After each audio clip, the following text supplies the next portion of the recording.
a little creepy, and a little fun. We'll get some crazy antics. You guys ready to get the show on the road? I hope you guys doing great. I'm doing great. How are you all doing? How are you guys all doing? See if our lovely guest here is ready to get started. Awesome, let's do this. Hello, hello. Hello, hello. Hi, how you doing? I'm well. How are you? I'm doing great. I'm chilling. I'm vibing. You know, all the That's fun good good. stuff. I am going to turn up this smidget.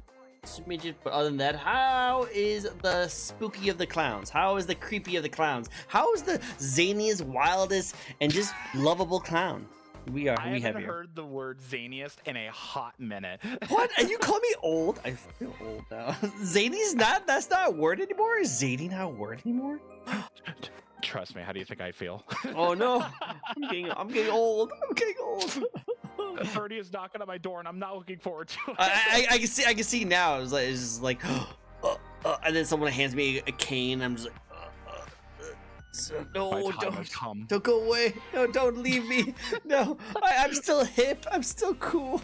I'm still cool, I swear. Hey, come on, I see the hip things and the cool things like let's go, and I'm not gonna say the Scooby toilet. That's stupid. I don't care how old you have to be to get that. That's such a stupid thing to say. I'm sorry if anyone says that, like legit. No, I'm good. Where's your Riz? Yeah, Riz, I don't mind. I think Riz is like kind of cool. You know, I actually don't mind. That's the thing. Well, okay, well, like if someone legitimately tells you, like, I feel Skibidi toilet, that is the most dumbest thing I've ever heard. Because that, like, people actually say that's like a legit thing people say. Like, I say, like, I don't mind saying, like, let's go, you know, or like, that's awesome, you know, like, that's my generation, just awesome kind of stuff. Cool, you know, like, also wicked was a cool thing we used to say back in the day. We just go and talk about how old we are, by the way. This is the whole stream is us how old we are. That's the entire stream. It's like, hey, remember when people used to say fart knocker? Oh, that was dude great. Oh, cool beans, remember that was the thing? Cool beans. Yeah, freaking jeez, like, oh my god, this is the way how like our society changed. It's so crazy. Yeah, Sigma, like that was still a thing. Still a thing people said. Hi Viku, it's great that you have been noticed. Great to see you guys. Hello everyone. This is not what we normally talk about. This is a fun little VTuber talk show we like to host each and every week where we get to know a very brand new VTuber, and we have a very laughable of our VTubers guest for today. Creep, how about you introduce yourself to the very few people who might not know who you are? So hello, I am Scratch of the Creepsheaux Carnival. I also go by Creepsheaux. I've had that name for about 3 years. What else was I wanted to put on here? Oh yeah, that's right. So my pronouns are she, her. I like to play a lot of retro games, and that's really about it. Just like I like to watch horror videos. I like to play retro games. I have a crippling Fortnite addiction. You know, all the standard. Yeah, you're standard gamer. Standard gamer. I love it. Very good. That's a word you don't use anymore. What? We don't say gamer? That's not true. People say gamer. What? Don't say that. Gamer. Okay, good. People say gamer. I was worried for a second. I was like, I've been saying gamer this entire time. You can't tell me people are just like, oh, he's just old. He just let him be old, you know. But like fucking yeah, no, but I love how people Digital's like I say old, I say gamer. What? Is that my friends? But I'm looking at chat like right in the center, and I'm like, I know all these people. I know all these people. What? Look at these beans. Look at all of them. All the beans. What's up, gamers? What's up, gamers? I love saying gamers. Gamers is fun. Gamer's so a good one. Gamer is good. I like the game. I like it. Yep, we insert little people on my community saying, I mean, you are old. It's like, thanks, guys. Thanks for supporting me. I love how your community is like, gamers, hee hee ha ha hoo. My guy is like, you are old. Just want to leave that there and move on. Can't say the word gamer. That's great. That's our word. You can't say gamma do nuts. Oh snap. It's hard to hear. I know. I think I just got fell for a nuts joke. No, I'm joking. It's hard to hear Creepsheaux. Oh man, I thought I turned you up. I turned you up. Let me give you a second. I thought I turned you up. It could be on my end. It could be actually on my end. You sound perfectly fine on mine. Let me just turn you up right here. Blah, blah, blah. Right, speak to me. The fitness gram pacer test is a multi-stage aerobic capacity test that progressively gets more difficult as it continues. Oh my god, when that was becoming a thing, I was like, no, PTSD, no, I hated that. It sounds good. Perfect. Hey, I hope you guys can hear a lot better. I hope you can hear.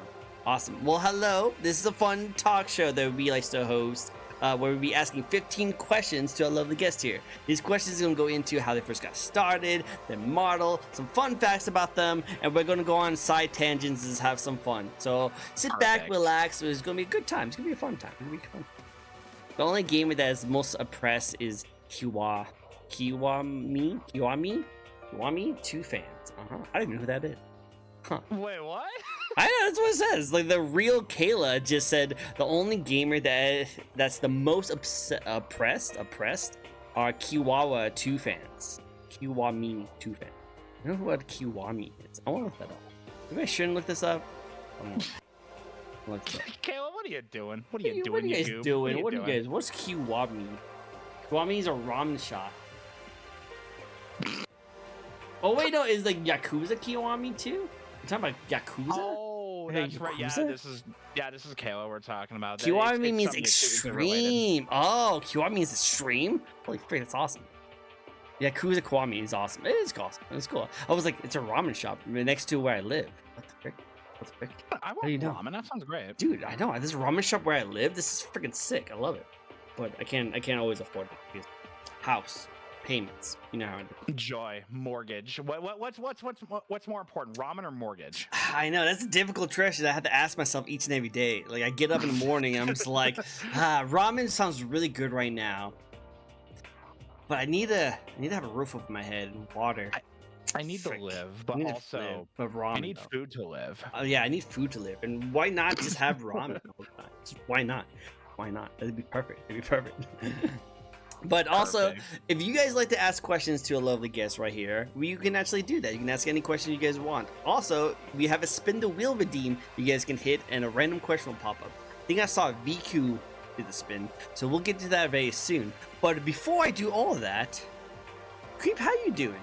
Are you doing great? You know, I'm doing good. I woke up with like a crick in my neck, and that's like about it. But otherwise, I'm doing good. That's good. I want to make sure. We literally we went from 0 to 100 since we first been talking. Like we just had amazing conversations talking about the randomness of the game stores and like models and stuff like that. And I just feel like we just haven't really had a time to just be like, how are you doing? You guys doing What's great? going on? You fine? Good? We ask how crazy the clown is, but we never ask how the clown is. It's like, well, how are they doing? we ask why, but we never ask how. Batman would be a much shorter series if we just asked the Joker, hey, how are you? How are you doing? You know, instead of just punching him in the face because he's laughing all the time. Like, come on. Ask the clowns how they're doing. Take care of you clowns. Take care of your clown. That's all we ask. Exactly. We should do a hashtag movement. Take care of you clown. Ask them how they do it. Take care of your clown. You know? Well, because they're always smiling. But what's behind the mask? Are they really smiling behind the mask? You don't want to know. Exactly. I love it. Awesome. Well, hey, let's get started with the first question of the night, which is actually a spin. Are you ready to get started with a spin? Hit me. And if you guys ask a question and you guys, if I miss it, I do apologize. Just throw it at me again. I will definitely see it, okay? Do I headpat her then? Do all the head pats. Give her all the head pats. She deserves all the head pats. I will take it. Take all the head pats. She deserves it. Okay. So, first question of the night for you, Miss Creep. And this is probably the best way to start off because the first thing we talked about was Pokemon cards. So this actually would be the best way to start it off. Do you have a favorite Pokemon? How big of a list do you want? I know, right? Okay, do you have a favorite? Do you have a favorite type? Ghost. Good choice. I love Ghost Pokemon, so I like this already. I already like the way this is going. This is great.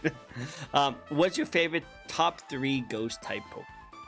Top 3 Ghost. Okay, so number 1's Gengar. Always has been, always will be. Same. Then probably Duskull and It's so cute. He's so tiny. He's so tiny. He's so adorable. Is that the Sitting Cuties one? I think so. This My is dog Ben just ate. Stro. Oh, okay. Because I had a sitting cuties Gengar, and then my dog, while I was out one day, accidentally, well, not accidentally, he wanted to, but like, he There was no destroyed my accident. Gengar plushie. He wanted that boy. He saw him wanted sitting, and it. he was like, "I see this as a challenge.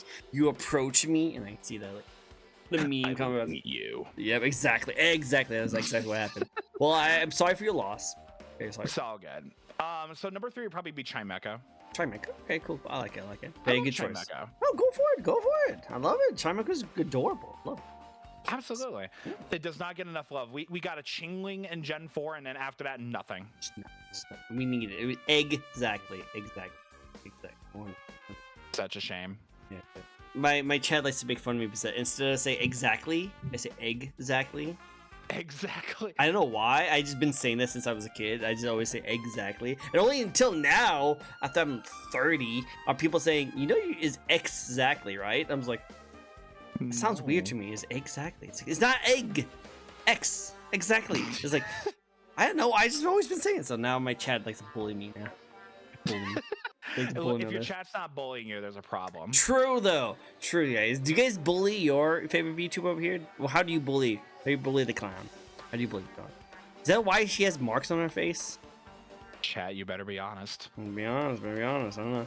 You better be honest. The name, dog's name is Diesel, and he's a goober. Oh, Diesel. That's a cool he's a name. goober. Get that name. It's a good name for a dog. I bully her with Hydrate Redeems. You know what? You should, Frosty the birthday clown. You should. I was gonna say, hold on, I know who that is. I do all the know who you redeems. are. All the redeems. Maybe. Would never bully Scar. Never bully Scar. Who's Scar? Never. That's me. So I also, people will also use my like real first name, which is Scarlet or Scar, and I'm okay with that. Okay, that's totally fine. People sometimes call me Tricko, and then also people know my real name is Michael. So some people call me Mike. It's very rare. Most people just know me as Trick. So I'm pretty far. Okay. But I'm pretty transparent on that kind of stuff. I won't tell you where I live. Sorry, guys. But I will tell you, like, you can know my first name. That's fine. Totally fine. Like, it's Michael. It's freaking one of the most common names in the world. So it's fine. It's fine. I don't think you have to worry about that. We bully her sarcastically. Congratulations. Oh, nice. I was holding back on calling her Scarlet here. Oh, you were holding back. Well, we already know we're in the same time zone, so we already know that there's some commonality. And also, we both worked at the GameStop. We went to GameStop. I quit after one day. And I quit after 70 years. So, not all commonality. Yeah. But, like, we associated with the place at least once. Mm-hmm. True. All right, so I did see another spin. So let's get another spin in. The spin was from Saturn, who's one on News Followers. Hello, Saturn. Hi, Saturn. Let's get another spin going for Saturn. I also got a drink redeemed, so you definitely get some hydrate for you, miss. Oh, I do. I have LaCroix. Good choice. Too bad it's still like 3 over where I'm at. Oh, no, it's 3 over where you're at, too. What's your excuse? Why are you getting LaCroix so early in the day? Why not? Oh, true. Good argument. Good argument right there. I can't deny that. GameStop, more like lame-stop. Oh my god, such good jokes. Well, it's a clown, so it makes sense. I'll give you $5 for your new copy of Black Ops 6. Yeah, you know. I love it. I love that was a meme going on where it's like when it's like literally worth nothing and they like lock down. It's like, okay, you owe us money now for taking your game. And the person with the bat. Yeah, that was the funny joke. It was like, I'm going to trade in this thing that's worth 2 cents online. And then they go inside and they lock the doors behind them. It's like, actually, you owe us $25. That's how low it is. You owe us money taking it. And they're like, what? And then the guy behind him was with a bat. Like a fun meme. It was really funny. I thought it was funny. That's good. Because, man, there have been some times when people gave me useless stuff. And I'm just like, I have to take this in as trade. But it's like more of a chore that I have to do than anything. Can I just like charge you for it then? I think that this actually is a time you can be charged for trading things in. That's if it's damaged. If the amount of it costs you more than it actually is to take it in, we will actually charge the customer for taking like a controller, which is hilarious. You came in here to get money and you just leave out spending money to take your stuff. I think it's funny. So That's funny. so weird. That's so weird. Like, hey, thanks for bringing in your garbage. You owe me $25. Please give me $25. You're not gonna get 25. I'm gonna get 25. I'm getting 25. Sorry, which I think is funny. It's funny. Now here's a fan made question. So fans, you can add questions to the spinning wheel if you would like to. This is a fan made question. You consider yourself as an indie VTuber? Yes. So there are a couple of groups I have applied to before. I would like to join a group one day. I think that would be a lovely opportunity to have, but like if I don't receive it, that's fine. But to make a long story short, yes, I'm an indie. Cool, awesome. And this actually was going to be my lead up question. If you were approached by a community or like a group, would you accept their request? And how much would you change yourself to go into that? Like, would you like be super okay with changing your entire look and personality just to get like a model given to you, or would you want to at least stick with some of your morals and values, like be like who you are?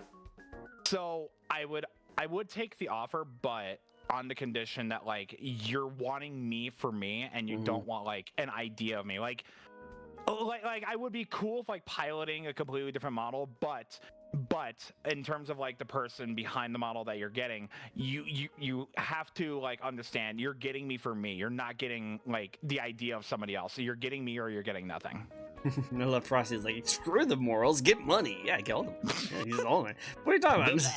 The bag. Awesome. Digital, you did do another spin. I will definitely put a pin to that spin because I do want to get into the next question, which is the question I have for you guys. But yeah, I love these. I love these so far. So I love them. So my first question for you is actually the best way to start us off on an interview, which is to ask you how it all got started. Why and when did you want to get into streaming? Oh boy. Okay. So when I started, I still remember the date, December 27th, 2019. I was approached by my partner at the time to like, hey, why don't you try out streaming? You have like a nice voice and a personality for it. I'm like, sure. So I streamed Fortnite from my Xbox One onto on the Mixer, if anybody remembers Mixer. Oh, I remember Mixer. Oh my god, that was a thing. Mixer was great. Mixer was a time. But I just streamed from my Xbox to Mixer at the time, and I would just like play Fortnite games in the dead of night to like nobody aside from like a couple of my friends, which I was cool with. And then COVID hit, and I was supposed to go to WrestleMania that year. And so they refunded, WWE refunded my money and my travel package to go there. And I used that money to get the PC that I'm currently operating on right now. And and so I ended up getting like, okay, you know what? The streaming thing's actually a lot of fun. Why not? Also, like Mixer themselves would raid into my streams because they had this whole deal where like if you're playing a battle royale and there's like maybe top 10 people in the game left, they would raid you. So like, that's for like cool. Maybe 4 minutes at a time, you would be raided with like 200 people watching you, and all of a sudden it's like, oh, the pressure's on. Yeah, gotta play. Yeah, like they would be there. Like it was I don't remember if it was a bot running it or if it was like actually somebody at Mixer, but like they would see all these people playing battle royales, and then like as soon as they die or they win the game, like they would move on to somebody else. And I was like, That's oh, this is kind of cool. I like that. And I gained a couple of friends from that service because like people would just jump into that stream just to see all the people they would raid within like a 20-minute period, which would be like 8 people, which is insane. And I was like, I really enjoyed this. So I worked on getting like assets and like developing a persona. And I really didn't feel like VTubing was within my realm at that point. So I was just doing flesh tubing. It was just me and a camera. And so I did that for about like, I want to say 2-3 years I was a flesh tuber. And then like February 2022, Creepsheaux begins, and here we are. Cool, awesome. I love it. And this is actually a really good point that you come up with. So you started off as a flesh tuber like myself, but then you ended up going into like VTubing. And in a little bit, I want to ask how that transition actually went out. Definitely 100%, because I am curious on like the transition. Not only because it's actually a very interesting transition to do, but also it's something that I'm actually going to be doing myself pretty soon. So I'd love to hear your point of view on that. someone who has done it in the past, who's been doing it for a while now, and someone who's about to do it. Give me some advice. So I would say if you are like self-conscious about like your looks or like you have something thank you. Dad just dropped off some mail in front of me. Hey, so it's Daddy Creep. Daddy Creep. Hi, Daddy Creep. What the hell is? Anyway, I'll look at this later. So I Oh my god, I just got sidetracked real quick. No, it's okay. I got sidetracked too. I have a cat here. Oh, hello. There's a cat. Anyway, so I would say if you're self-conscious about your looks or if you have like mad anxiety, VTubing's great. It gave me a lot of like, it really helped me a lot with like my self-consciousness and anxiety. And if anything, it helped me like blossom into more of the person I am now, to like be more comfortable to be myself. And I credit VTubing a lot with experiencing honestly like the best time I've ever had online and meeting some of the best people I've ever met online. And I don't know if I would be here right now without VTubing. And like, to put it short, if you have like social anxiety or if you're just self-conscious, it's amazing. It's wonderful. I am like, my only real advice really is just like go at your own pace and just have fun, really. Nope, I agree, and thank you so much for letting me know. I like to see like the transition of like what you expect, but we'll get into that in 1 second. One, you have the hydrate, so you do have the hydrate. I wonder who gave you the hydrate routine. Frosting, I love you. I love it. But yeah, I agree 100%. I think VTubing is really good if you ever want to get into streaming and you love streaming, but you are either like you don't want your face to be out there, you have self-conscious, you have a lot of anxiety. You can use the VTuber as like a avenue to be able to do the things you want to do without the worry of like being known or something like that. You have the anonymity.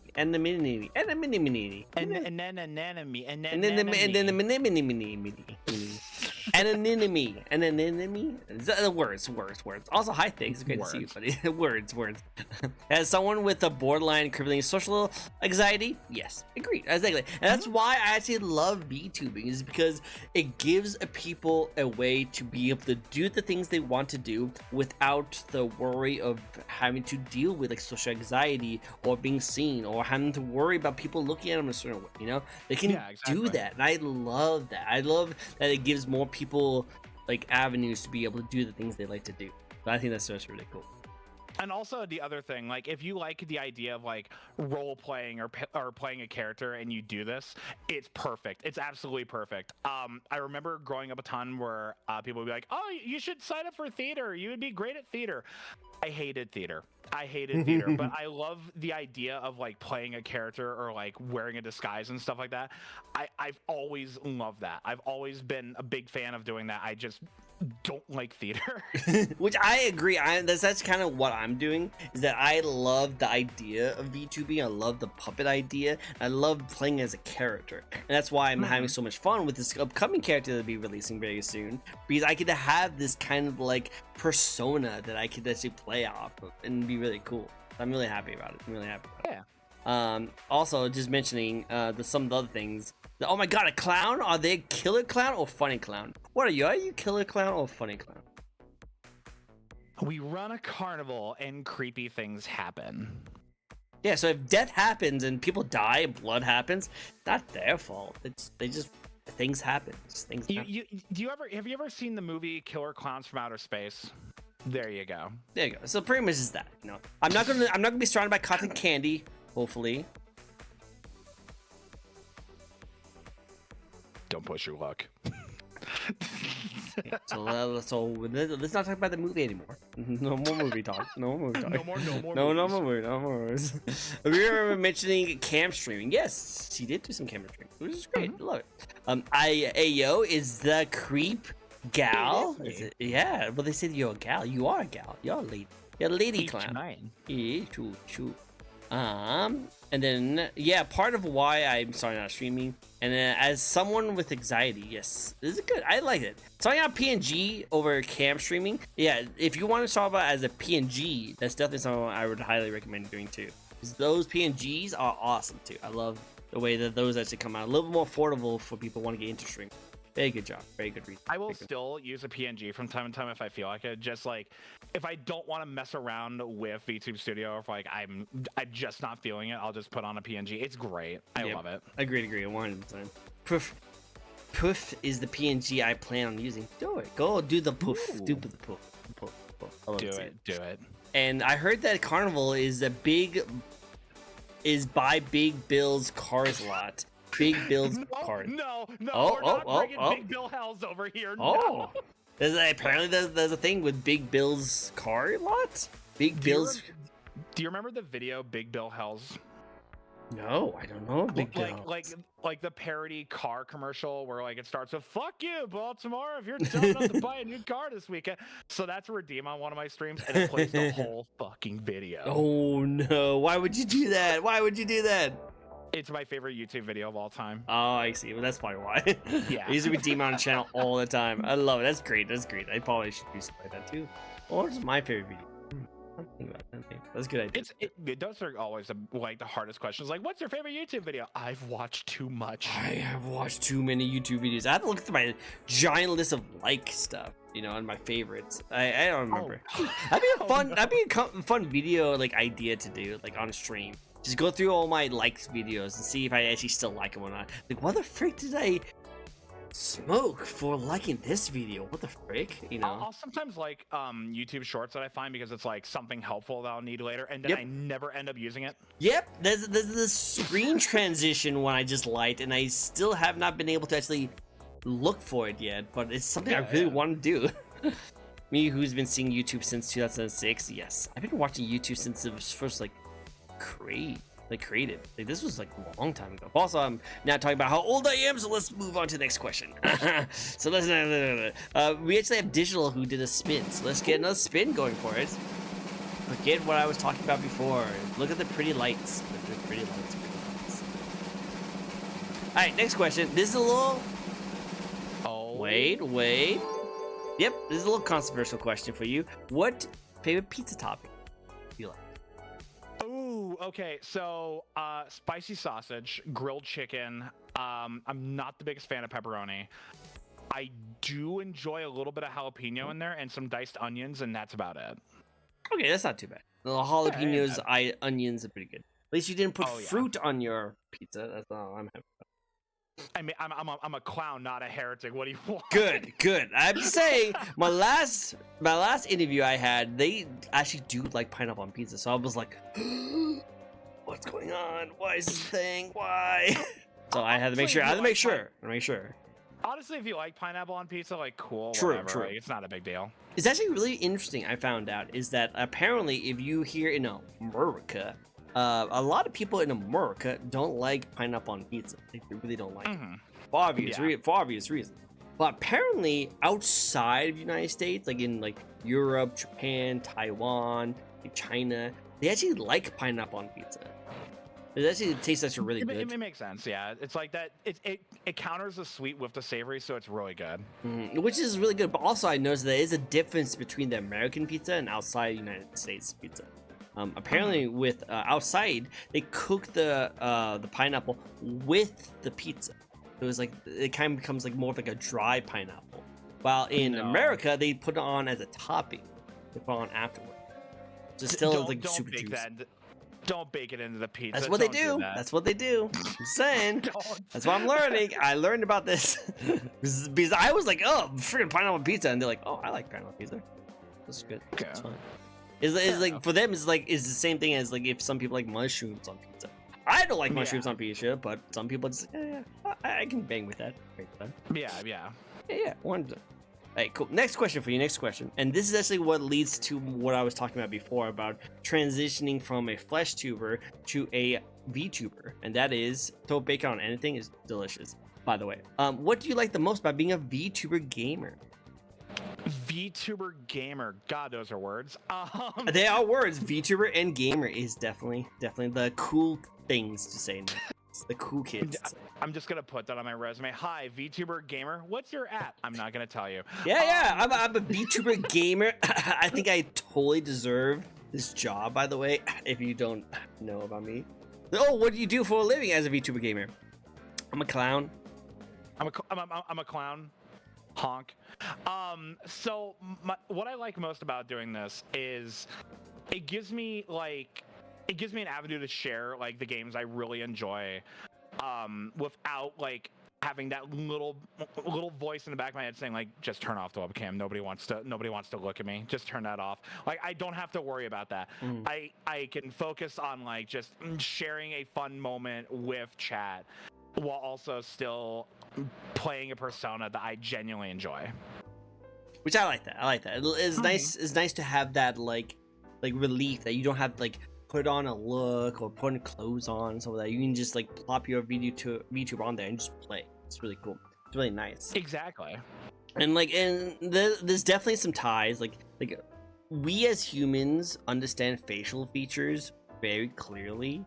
So if you're playing a game and you clearly do not enjoy your time, or you're like having a hard day, you're not feeling sick, people can see it very easily, and it kind of like deflates the stream a little bit. With you're always smiling.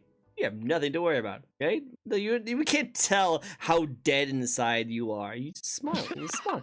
Right? We can't tell her, right? Yeah, you look great. You look happy all the time, right? Look at those pearly whites. Look at those pearly whites. Just take care of herself. You know, it's great. The last couple of streams, I've been raging at shovelware, but you know what? We do it with a smile. We do it with a smile. Always do it with a smile. 100%. See, right? See, it's perfect. See, you can look at it as like, wow, she's having a really hard time. Well, are you sure? She looks like she's happy. Yeah, she looks like she's having a great time.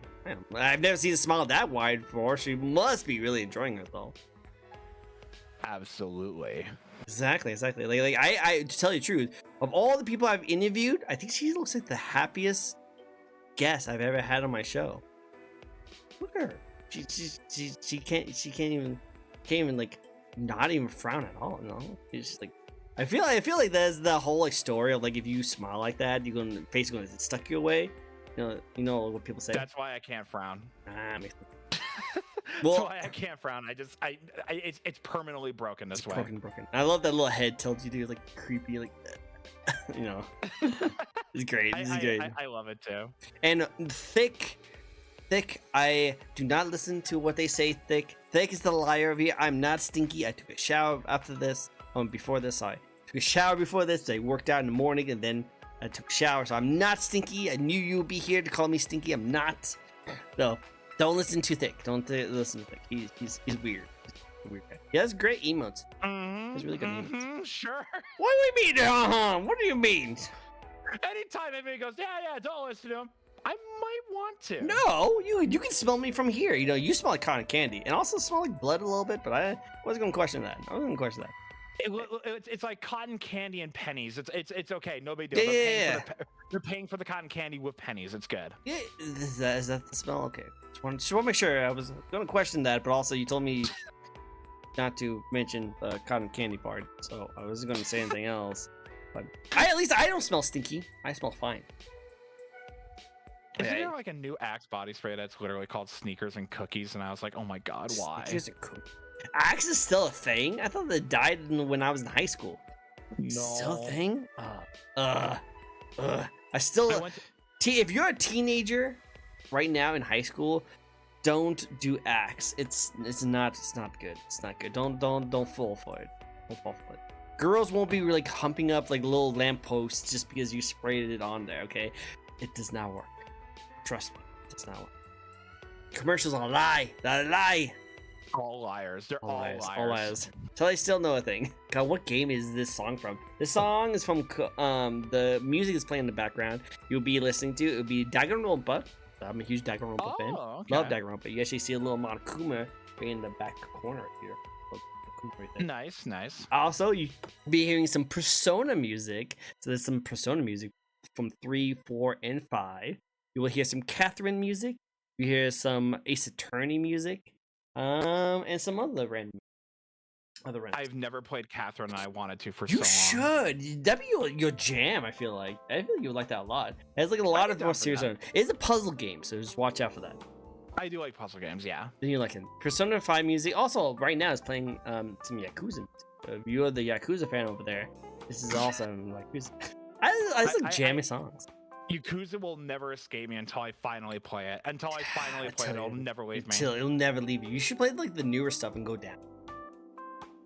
Why do I want to go backwards now? Because that's how I do with Persona. I played with Persona 5, fell in love with it, and I went backward. So, do it with the Yakuza. Play the new one. Fair enough. I did that with Madden when I was younger, and I was like, oh, let's play the new one and go backwards. And always the older Maddens were always better. Oh yeah, 100%. Because they just took old stuff from Madden, take them away, and then add it to the next, and call it new. So Madden has always been stupid. It's been bad forever, but I will not go into all sports games. I will not go into my disgruntled feelings for EA and Madden. Oh yeah, no, don't do that. We'll be here all day. But I guess my question that I wanted to get into, and don't worry, I did not skip out on your spin. I'll definitely get your spin in a second. But the other question I was trying to get is that what do you like? Like, how do you feel like when it comes to your content? Have you seen the biggest change, positive and negative, switching from a cam streamer to a VTuber? So like, sorry, I'm still trying to process that question. So like, what are some changes like are very noticeable from like what I saw from flesh tubing to now? Mm-hmm. With your performance and the viewership you've got. So I think I decided to do like I threw in more variety when I started VTubing. When I was flesh tubing, I ended up playing like the same 5 games like over and over again. So like obviously like people would go like, oh god, it's boring, it's the same shit over and over again. Also when I turned the camera off, essentially, I started to notice like the audience size would grow, and like it would be easier for me to read chat, right? It would be easier for me to read chat because like it'll be like a couple messages here like every couple minutes. I'm starting to notice sometimes like chat will go like really fast, and I feel so bad if I miss like one chat message. And I'm like, no, I'm sorry, I didn't mean to miss your message. I'm so sorry. Like I'm growing, but I'm like in that, and I'm still in that mindset of like, oh, I have like maybe 200 followers and stuff like that, and like maybe 5 people are in here. It's crazy because I don't get that often, but whenever like you have that like flow of chatters all the time, you do want to like go backwards, be like, oh yeah, I want to see what you said, like actually I just did that not that long ago. But like it's just like one of those kind of things that you just want to make sure everyone feels included, because that's what we do as small streamers, is that we try to see every single chatter and trying to make them acknowledged, you know. Yeah, exactly. But just guys, just know that we try. we love you. We promise. We try. If we skip one of your questions, we're sorry. Just yell at me. I promise. It's okay. Just punish me. Just throw things at my face. That's all. Things. Nah, don't do that. I'm actually setting that up where you can throw like tomatoes or Pokeballs at me. Oh no! If I put a redeem as a VTuber that you can throw Pokeballs at me, oh, my chat will freaking go crazy because they already think I'm a Pokemon. Like they literally think I'm a Pokemon for some reason. I don't know why. Good luck. Well, because of my name, Tricko. People think that it's Tricko, yeah. Exactly. So it's so annoying because I didn't even know. Like, so I like Pokemon. I love Pokemon, but I only grew up with like the small like beginning stuff, and then I had a huge gap of not knowing a lot of Pokemon. I just never played it, and then I only got into some of the newer stuff, which has not been that great. It's just been okay, you know. So there's been a huge gap of Pokemon I have never seen. So one person came on my stream once and was like, "Hey, is your name from like Tricko, the Pokemon?" I'm like, "What the frick is Tricko? What the frick is that?" I saw it as one of the starters. I was like, "No, why would I freaking? What's grass type? No one goes to grass type Pokemon. It's weird." I know, right? I just dropped the mic right there. Yes. Why? Are you with your starters? Do you do grass type? So I've only done grass starters twice. I did it for Gen 1 and Gen 8, and that's it. I only did it with Owlet because it was going to be a ghost type, and I've only done it with the newest one because I like the magician cat. You know, that's the only time I've ever done it. So I did it with Bulbasaur because I love Venusaur. I'm not the biggest fan of Charizard, and Blastoise is fine, but like everybody was really big into Blastoise. And I also did it with Grookey because monkey. Monkey. Yeah. Very fat. I did Squirtle because my brother did Charmander, and everyone wanted Charmander because everyone loved Charizard, you know. And I think I just did water types every single one. My brother always liked fire types, so I always picked fire types. So that's the reason why I always. Only when like pretty much my brother stopped playing video games and stopped being an adult, doing his adult things. I know, right? Freaking adult. Who wants to be an adult? Come on, keep playing video games. Stay a kid forever. Right? Is that how that works? Yeah. Totally. But yeah, ever since then, I just mostly just did water types. But I did actually do some grass types near the end. But I just think it's funny because like most people don't. I feel like most people don't choose grass types. I think that's like it's the common. Fire, yeah. Yeah, it's really just fire type. I think the Pokemon knows this too, so that's why they make the fire types always like the coolest. I feel like. You know, yeah, that makes sense because like grass is like, it's mainly just like the healer, or, like the little sneaky one. Fire is like always the cool one, and water is like literally the opposite of whatever that generation's is. Mm-hmm. It's always the odd one out, so that's why I kind of like that one. But yeah, no, like that's why my name was always Tricko, because people thought it was Trico. People thought it was just like a Pokemon, and I was like, no, it's actually Shaco. It's reference to Shaco from League of Legends. So when I used to play like streaming, when I first started streaming, I was a League of Legends streamer. League of Legends mentioned. Yes, unfortunately. I was a League of Legends streamer when I was a kid, and then I always liked the name Tricko because it was a reference to Shaco. It was a Shaco, so it was a clown kind of thing. So that's why I had it. So, but yeah, my name is a clown name, which is funny. I didn't really plan it that way, but yeah, honk. Definitely did it. if you want to put the whole thing on there. Oh wait, sorry. That's I had to fight a cat, so I had a cheese. Oh yeah. Cheese. Here. If I ever need to like stop someone from attacking me, I just do that. You just drop the cheese on them. Yeah, oh, that's great. No, perfect. They would get too close. I'd be like, ah. I don't know why just placing that right over my eyes. It's like, oh, it's like a candid interview. Like I'm not supposed to be interviewing this person. I'm like, I'll just end up having that distorted voice. It's like, did you know about this controversial take that's going on right now? It's like, oh, snap! You can't say that on Twitch. You can't say that on Twitch. That's so controversial. You can't say those things. Oh snap!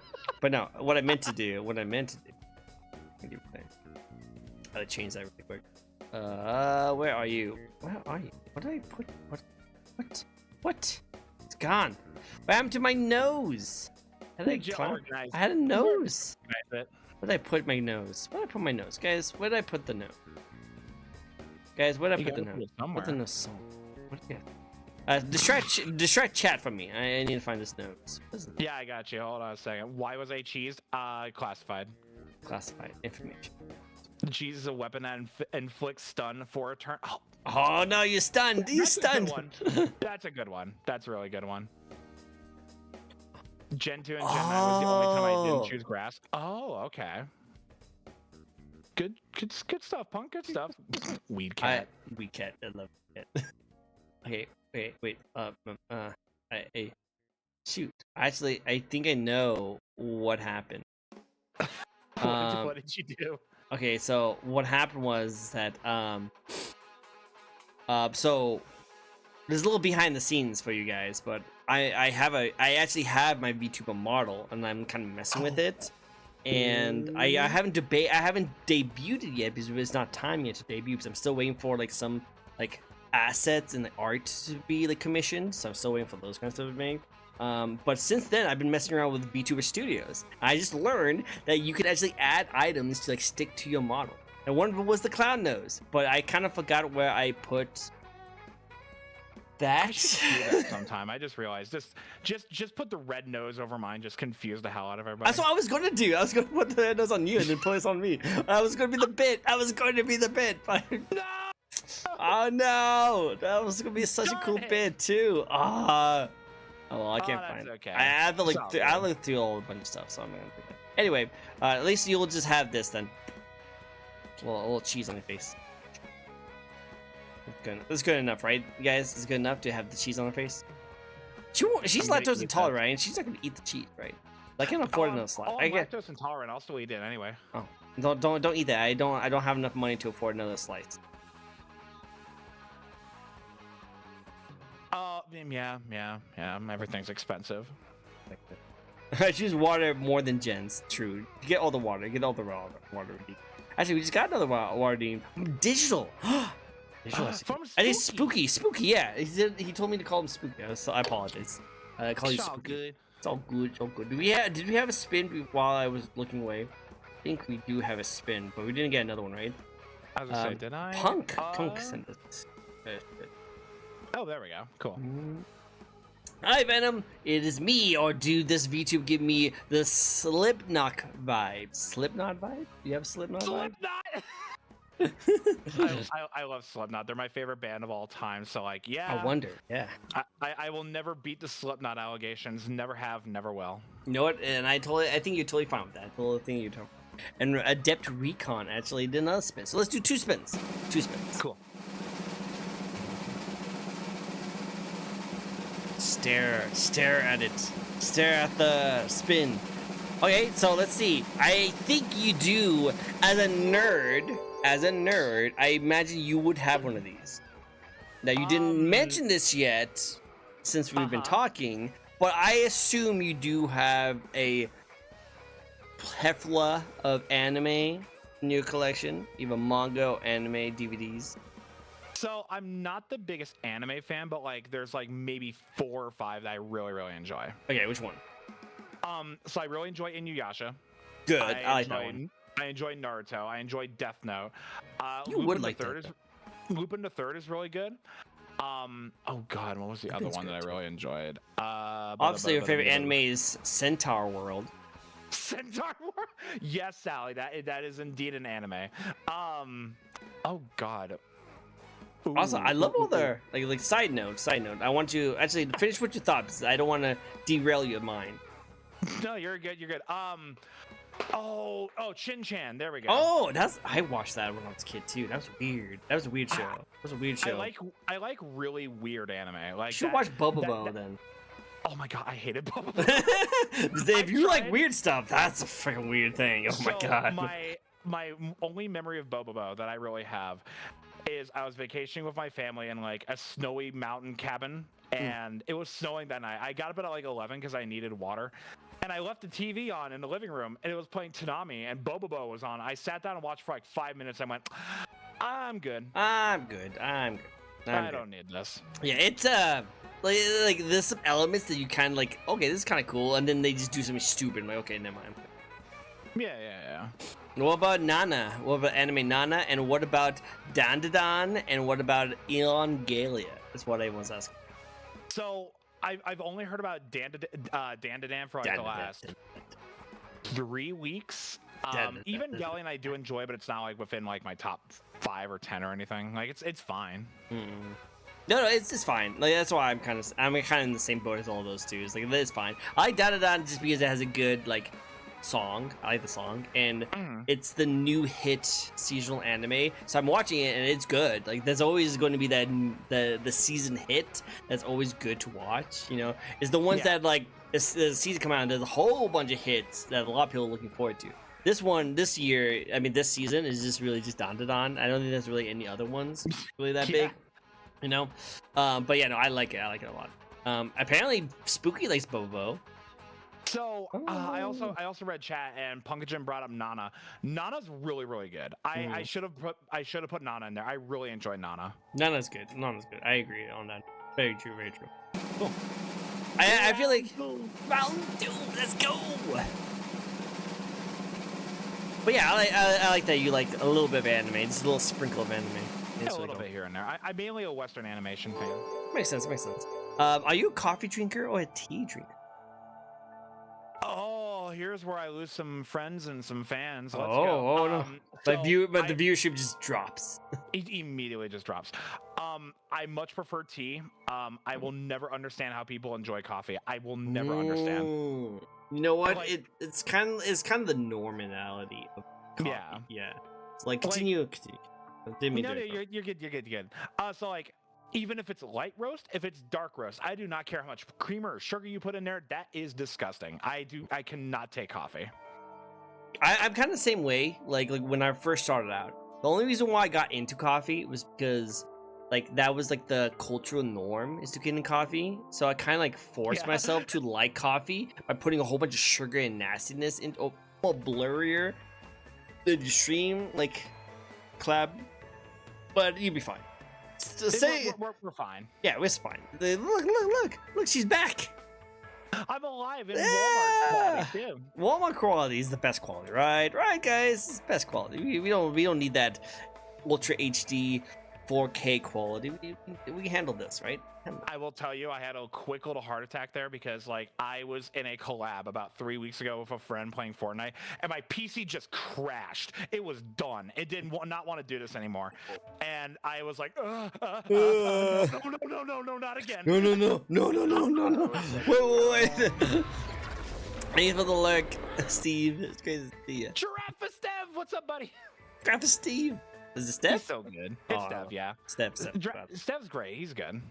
So what I was going to mention before we got super distracted by everything, is that you actually have a lot of clown VTubers who like to follow you. Yeah. Yeah, I have Sally Slapstick over here. We saw your birthday clown over here. Who else is a clown, a VTuber? Is there any other clown related VTubers who would like to raise their hand? Yes. It's like, would you like to give a shout out to any clown tuber that you know off the top of your head? Well, I would say at least in chat, you know, because there's a lot of clown VTubers out there. I've interviewed a couple of them too, but I'm just curious that there's a lot of them actually are in chat following you right now, which might leads to another question that I have for you, and that is, do you think you are like, you draw a lot of the like clown VTubers into your community because of your like different side of the clown, because you're not a normal typical clown, obviously. Obviously. So I just want to know like what makes you like think that like all these other VTuber clowns are checking you out right now. Oh, this would be great if it was like a wrestling promo. Like I could just call him out like, I'm calling you out right now. Anyway, no. So I think a little bit of yes and no. Like a lot of us clowns like really stick together. Like it's kind of. Do I want to say pack mentality? Yeah, sure. I'll say pack mentality. Where it's like very much like a big pack mentality, where a lot of it's like we're all family in some way or another. And every single clown VTuber I have ever seen, every design is very unique and very different and very creative. And I absolutely love the clown end of VTubing. No, I love it too. I think it's just really good. Biddles. We've had Biddles on my show before, and Biddles is freaking amazing. I love Biddles. I really mean to hang out. I adore Biddles. Biddles is great. Clowns stick together strong. Stay strong. Hi, Will. Oh, they're stick together. You clowns stick together. You guys, hey, you guys are strong together. You guys can fit in one car, one small little Mitsubishi Mirage without any worries. Totally great. Amazing. Joy. So Punk is I'm a clown. I'm a Projection? Protogen. Protogen. So this kind of gives away some. So I have a like weirdly extensive knowledge on furries, and a Protogen is like half computer, half furry. Huh. Yeah. Go for it. Yeah. Well, all respect for that. That's interesting. I just love how like, oh yeah, you know, I like wrestling. I like anime. I like horror movies. But also, I'm also strangely super informational on furries too. It's like, what, like, Creep, what don't you know about? Like, you seem to know everything. You have like power of autism. Okay, you know what? That explains that shit a lot. I explained a little too much things. But no, I just love that you like a jack of all trades, of like knowing a little bit of everything, a little bit. Yeah, it's mainly just like if I'm really interested in a topic, I'll just like really dig myself deep into that hole for a little bit. And for a little bit, I think it was like during COVID, I got really into like figuring out like, okay, what the hell is a furry? Why do y'all care this much? Why do And why do you care? Why do you spend thousands of dollars for like anthropomorphic animal convention? Why do you care so much? It all started with Space it Jams. All starts with, and I watched this like 2-hour-long documentary about furries. I'm like, oh my god, I get it. I get it. I get it. Get it. It all started with Space Jams and Lola Bunny. It goes. I think furry culture has been going on since like the 70s. I don't know. I know that. I actually have no idea. I just know that like there's like the awakening that happens when they're a kid, when they like, look at like that one lion from the Lion King is like, oh, well, that's an interesting look. Does that do things for me? And then now they're furries. Now they're furry. Oh god, yeah, the furry awakening. The furry awakening. Everyone has at least one furry awakening in their life. It just depends on how like much you go into it. You know, some people like will like be like, oh, she's kind of cute, and then move on from it. Some be like, oh, she's kind of cute. What else is there? and that's what happens. This is what happens. You know. Exactly. First furry con was in 1989. Oh, no. Oh, okay. Which, you know, all the love, all the respect. I respect all of you guys. You guys are amazing. Love you guys. Love you guys. Love your furries. Love you furries. You guys are all the best. You guys are all the best. So we got distracted crazy hard right there. You disappearing, talking about coffee and tea. I don't even remember what we talked about afterwards. I mean, before that. Shoot, we got, and then we talked, and then of course, derails a conversation, furry talk. You know, now like I don't remember. Where, oh yeah, we're going to actually. This actually kind of leads to the clown joke, the clown like conversation we were having. Is that you are a clown VTuber, right? Correct. There's a lot of clown VTubers out in the VTuber community, aren't there? Oh, got it. So it's like an insane amount of clowns, an insane amount of magical girl anime trope, a lot of like furries, a lot of skeletons. Shout out to the skeletons. Always shout out to the skeletons. Always shout out to the bones. Always the bones. Always the bones. You going to finish your? What are you gonna say? Oh no, that was it. Oh, you were like, oh yeah, there's a lot of those, a lot of these, a lot of these, a lot of these. Shout out to the bones. And then I thought I was gonna end. I thought I was gonna end in something like yeah. No, I was like on you. Nope, you're right. There's a lot of those kind of VTubers out there. Well, okay, my question is that what do you bring to the VTube community? It helps you stand out a little bit. Oh God. I already can name like one major thing, but the reason why how I met you is like how I first saw you in my giant rabbit hole of Twitter. Like how what stands you apart from all the rest of the clowns. But I'm gonna wait and let you decide. So you know what? I need a moment to think on this question because this is a really big one. Okay. I want to know what you were thinking there. Well, I don't know. When we look at clown VTubers, I think there's a clear difference between the bright, colorful, happy clowns and the spooky, creepy, heavy metal inspired clowns. I know. I feel like there's a little difference. I know. I stepped out of a Hot Topic and a Spencer's Gift from the 2000s, essentially. It's pretty much. It's like that one meme. You know the meme of like those people like walking and they look like regular people, and then they walk onto a book and they turn into like business people. It's like the meme of that, but instead it's just like all these bright colored clowns walking underneath the book. The book says Hot Topic, and then you just come out. You know what? Yeah, it started with buying one Invader Zim Gur hoodie, and it was over. Yep, exactly. It always starts with Invader Zim. Always starts with those goth girls in the high school. Always starts with Invader Zim. Well, now it's was it Has-Been Hotel that like they're really big on? Oh yeah, now it's the Has-Been Hotel. Like that's the new Gur, and which is funny because the voice actor in freaking Invader Zim is also in. Oh no, that's Hello Boss. Never mind. Two different ones. Same made by the same people though. But anyway, exactly. That's what I mean. Anyway, question to be answered. So I would say a lot of it's like design, and I haven't personally seen this yet. So aside from me right now, I also have two other models. And they're all within like the big Creepshow universe. So like all these characters that I have, there's 3. Right now there's Scratch. I've had Necromandy, who was like, it was kind of like this. Oh God, what's like the best way to describe this? That sounds cool. Yeah, I love that name. But she's like this undead goth girl that like I really enjoyed the model for.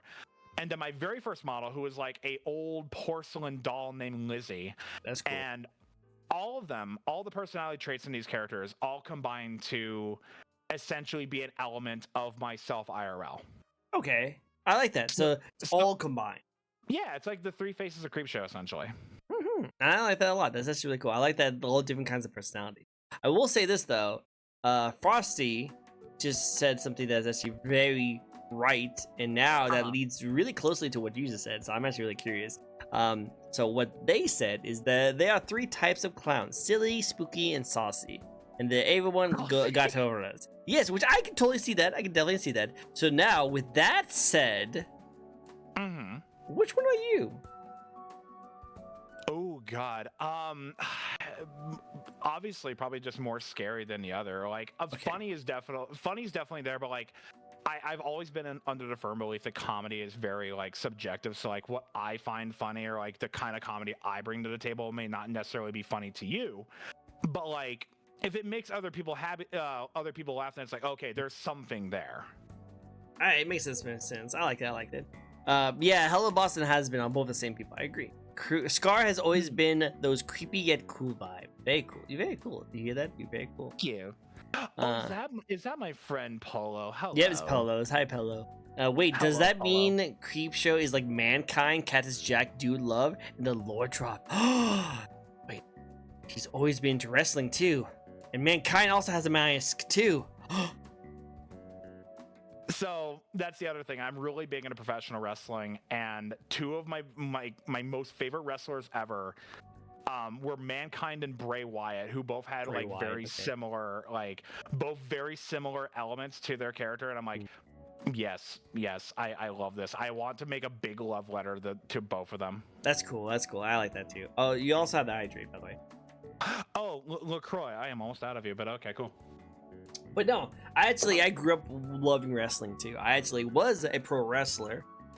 Oh, okay. Yeah, not like a professional wrestler, but I did do pro wrestling stuff for my college, and I had a lot of fun with it. It was really cool. I did I lived my dream of doing a moonsault on the top rope, and and not actually breaking my kneecaps. It was great. So when I graduated high school, like immediately out of high school, the local indie in my town, I hit up the promoter and I was like, "Look, I want to train for this. I want to be a clown. Can I do this? I want to be your clown. Let me be your clown." I didn't know what I wanted to do. Like I didn't have like a gimmick or anything lined up at all. And so I kind of like my first gimmick idea was like just kind of do like a nerdy character, and it didn't really work. Then in training, I got like messed up pretty bad. Like I hit my head pretty hard, and I was like, oh, you know what? I think we're good. You know what? Fair, very fair. This somehow hurt worse than when I played football, and I was like, oh, if this hurts more than when I played football, I think I'm good. Yeah, no, like people don't think like, yeah, technically wrestling is fake, yeah. but it's definitely going to hurt and feel painful and hurts. 100%. I think that's actually kind of funny because my last thing I did in professional wrestling was take a foot in the face. Someone did a super kick to my face, and I was a little bit closer than I should have been. I got booted in the face, and even though that wasn't the reason why we stopped, I will say that was the last time we did anything. You know, that makes sense. I wonder if that plays a part in it. Now that I think about it, looking back on it. But no, that's actually really cool. I really do like that you have that wrestling kind of theme, which is funny because I actually interviewed a pro wrestler superhero Vtuber or two long time ago. It's great. Really? Okay. Yeah. He's like I think I might know who you're talking about. Maybe. He's a blue tornado guy. Go. Nope, lost me there.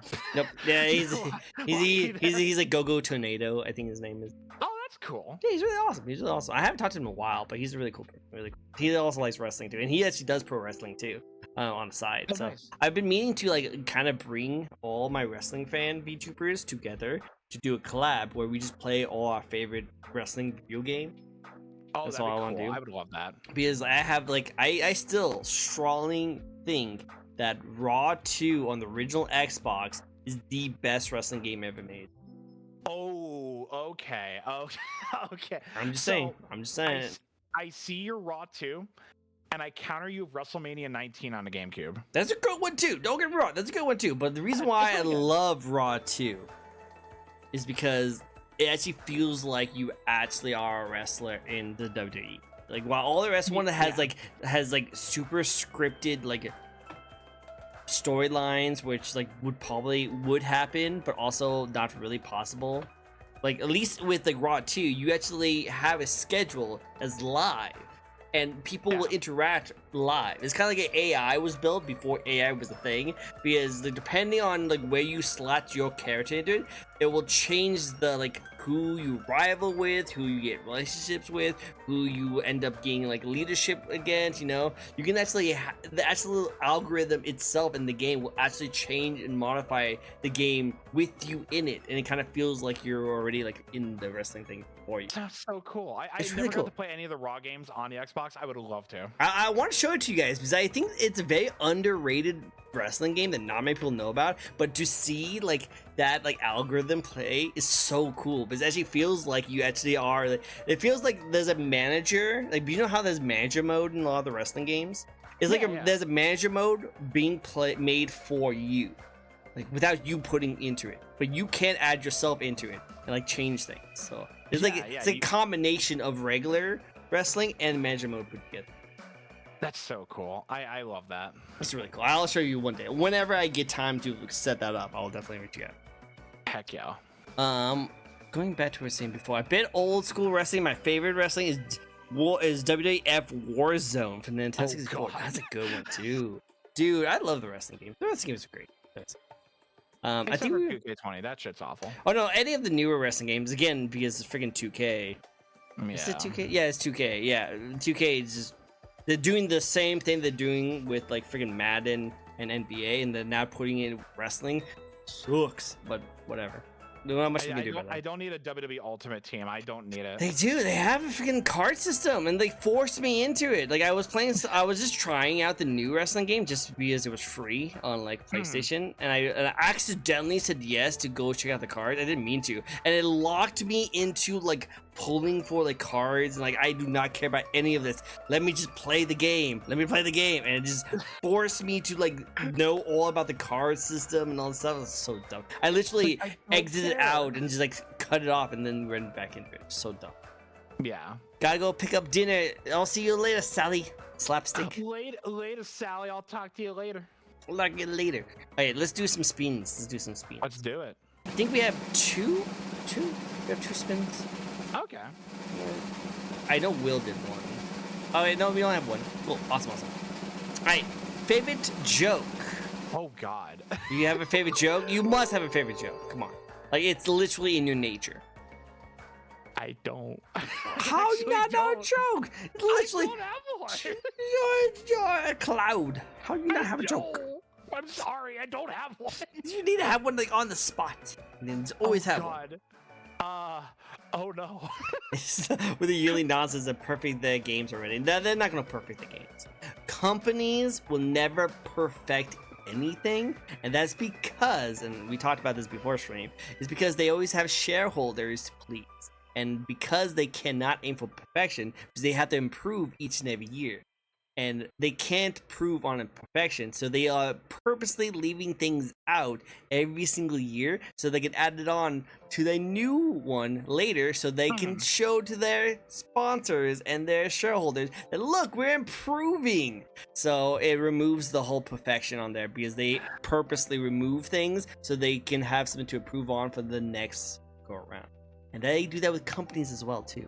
That's my tinfoil hat theory. I will take that off and we'll move on. We'll move on because I don't want to get into any more of those. That leads to politics. I don't want to get into like, that. It's not even necessarily a joke, but like kind of a joke, but it's a bit. Well, I like bits. Bits are good. Who's on first? Oh yeah, I love that one. That's a good one. It's like on first? Yeah, who's on first? Like his name's actually Who. So it's like who's on first? Who's on first? Like that's what I'm asking you. Who's on first? Who's on second? Why? Why? Well, I'm not asking you why. I'm asking you why. Like, you tell me who's on first. Who's on second? That. Who's that? Who's on first? What do you mean who's on first? I'm talking about who's on second. That person's on thing? No. Who's on that? You know, I love those. Those are good ones. It will always be my favorite bit. Always will be. I love those ones. Those are always good. Those are good. Just sell me some TMNT skins on such a Fortnite, and they'll make more money. I didn't know third base. I didn't know who's on third base. I don't know who. That's why I was getting who's on third base. Who's on third? Who's on first base? Like, wait, who's who? Who's on what? I love those games. It's so good. So good. I know. I like those kind of things. Those are always good. Those are good. Want to hear my favorite joke? Go for it. I love dad jokes because as I get older, I know, right? Surprise, right? Surprise. But like I love dad jokes because as you get older, you like they age like fine wine. It's so good. It's magnificent. So here's one of my favorite ones. Did you heard about what happened to the circus fire? What happened? It was intense. That's good.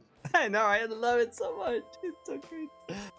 It's so good. It's so good. I love it. So dumb and great. And it fits your theme perfectly.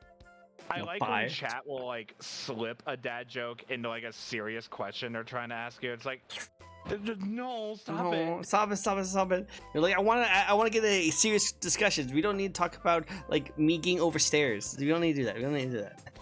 Just rickroll me at that point. Might as well. Rickroll me. Just end the conversation with a rickroll. That'd be great.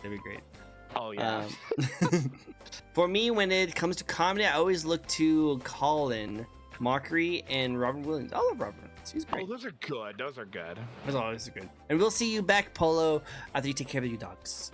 Later, Polo. Have a good one. Go. Next question, and that is mostly just upcoming games, things you're looking forward to. Any games you'll plan on streaming either later this year or next year?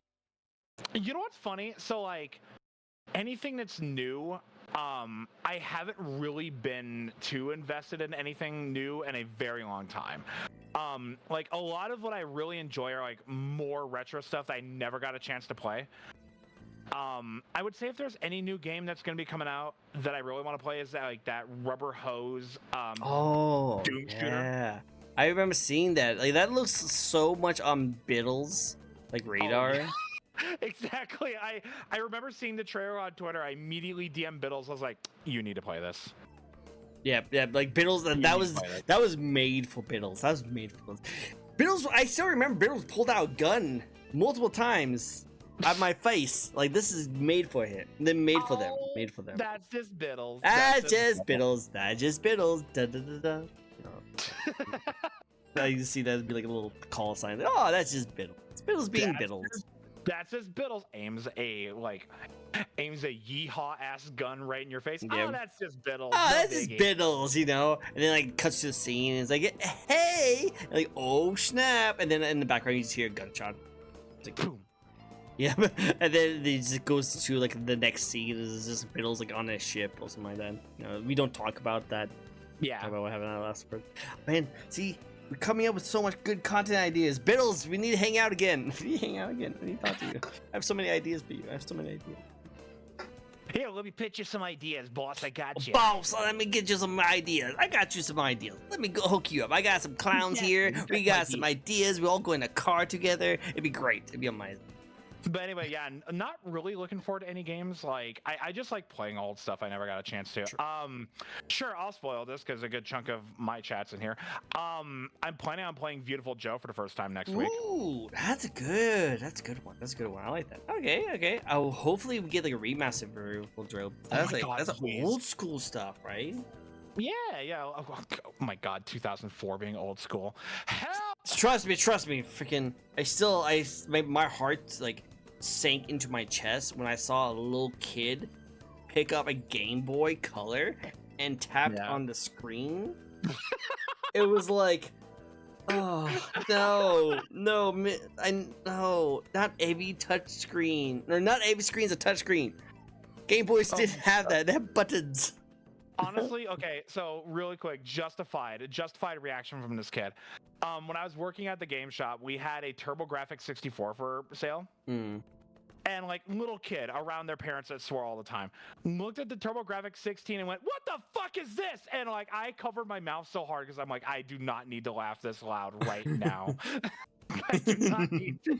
What is this? I know it is like it's just so like I remember wasn't there like a TV show that like got canceled where they showed like retro stuff to like newer kids and they asked how to like explain it. There was like a thing like that. That was like I don't know. There was something like that because that's where the meme. It was the meme of that one girl, like she's like was like made fun of after saying this because she was like, "Oh yeah, this is why I don't like video games. This is what it does. It appeals to the male fantasy." Like that was the meme, and then it was just like guys who just like cuddling their brothers in arms as they all getting shot. You know, like it's a meme, but like I think that show was the show where like they would show like retro stuff to kids, right? I remember this was an old YouTube series. It was like Kids React, Teens React, Elders React. Yeah. That's what I thought. It was like that. Like they just showed them like a cassette player, and kids would be like, "What the frick is this?" It was just hilarious to see them like do stuff. Like, what is a floppy disk? What's a floppy disk? It's the save icon. Yeah, it's the save icon, which I thought was freaking clever when I first learned about that. I was like, "Oh, the save icon is the floppy disk." Oh, genius! It was so good. It was so good. It will always stay with us forever. Love it. Blank reacts to Be the Fine Bros by the Fine Bros. God, the Fine Brothers. It's been so long. Yeah, I can see that. Oh my god. But that be like it just reminds me of like especially nowadays where kids are like all on tablets and they only do tablet stuff. Tablet kids. It would be cool to kind of show them like retro games where we thought like I still remember freaking Star Fox 64 was like the peak of like quality. We were like, "Oh my god, look at the colors! You can actually see the like shoe designs." You know, we thought that was really good. We thought that was cool, and now people are literally seeing the reflection in the eyes of the characters back at the characters. Did you see that? You know what's funny? It sounds really familiar. It was the Horizon Zero Dawn or the Horizon Forbidden West, where like they did a zoom up on Aloy's eyes. And they actually saw that the reflection of their eyeball reflected of the character that they're looking at.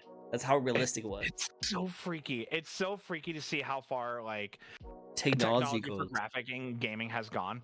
I was kind of hooked up when you were saying like, "Oh yeah, it's all the tablet. It's all the kids do is play on a tablet." I went to a Yu-Gi-Oh tournament like 2 weeks ago, and one of my IRL friends that knows I do streaming and VTubing, was one of my friends that knew I do content creation was there and brought his son over and was playing Roblox on their tablet. And the kid looked at me and go, "Excuse me, you play video games? Can you help me out here?" And I'm like, "It's Roblox, what?" It's Roblox. It's freaking Roblox. You don't need to be skilled to play Roblox. It's a kid's game. You don't need me. You're fine. Fine. Like how hard is freaking Roblox? Like I don't know much about Roblox, but I just know that it's like a bundle up of a whole bunch of different games in like a world. So genuinely, Roblox is actually really fun. Well, I don't know. I never played it personally. I just know there's like a lot of kids play it, so I just never really got into it, you know. But fair. like, I just know that it's just a bundle up of a whole bunch of different games in the style of Roblox, which it's like Fortnite. Yeah, it's kind of like Fortnite. It's kind of like Fortnite, yeah. But no, I like on one hand, I respect that they're giving like creativity to kids where they can create things and they can get really popular. I love that. I love that they give the avenue to create things. On the second half, though, they are kind of like doing child labor by making money off of kids' creation. So, yeah, that's where. After I found out about that, I'm like, you know what? Yeah, let's not play Roblox anymore. Yeah, let's not play Roblox anymore. So, gotta watch out for you. We gotta watch out. Exactly. But cool. Next question, and let's talk about your community because your community is freaking popping. I love your community. I love how like zany and inputs into it. I love the little aspects. You're just like a reflection of the streamer right here. You guys' crazy antics. They're great. They're a reflection of me. Oh my God, chat. I'm so sorry. I failed you. That's great and awesome. Oh, I'm so sorry, guys. I should have done better. Who doesn't do a little child labor now and then? See. Reflection. Oh my God. Reflection. Perfect. What games do you like to play with your fans? Do you ever host community nights? No, and I should. What games would you guys like to see? Chat, what? This is a question for you guys now. What games do you like to see in community nights? Would you guys like to play specific games, or would you guys like to play games that Creep likes to play? Like, so if I were to ever host one, like, immediately my first thought is, oh, Jackbox, and then I realized, oh, you have people in Twitch that like to be kind of a shitter when it comes to Jackbox stuff, so it's like, See, that's why I would only play the haunted mansion, the haunted, like, creepy house jump, whatever that one, like, the question one. Oh, yeah, no, that one's good. That one's Yeah, good. because that's the only one I've ever played, Jackbox. I wouldn't do, like, the wordplay, because people could just insert, like, freaking slurs on there. Like, yeah. If you just have to answer questions, and that's fine. I feel like that you can do that. No. Yeah. Let's see. Fortnite would be kind of cool. Uno would be great. Uno would be cool. That's actually a good. No. Merge review party. Yeah. Do you remember when people used to stream? Oh God, what was it? Marbles, and like. Yeah. Chat would be the marble. Yeah.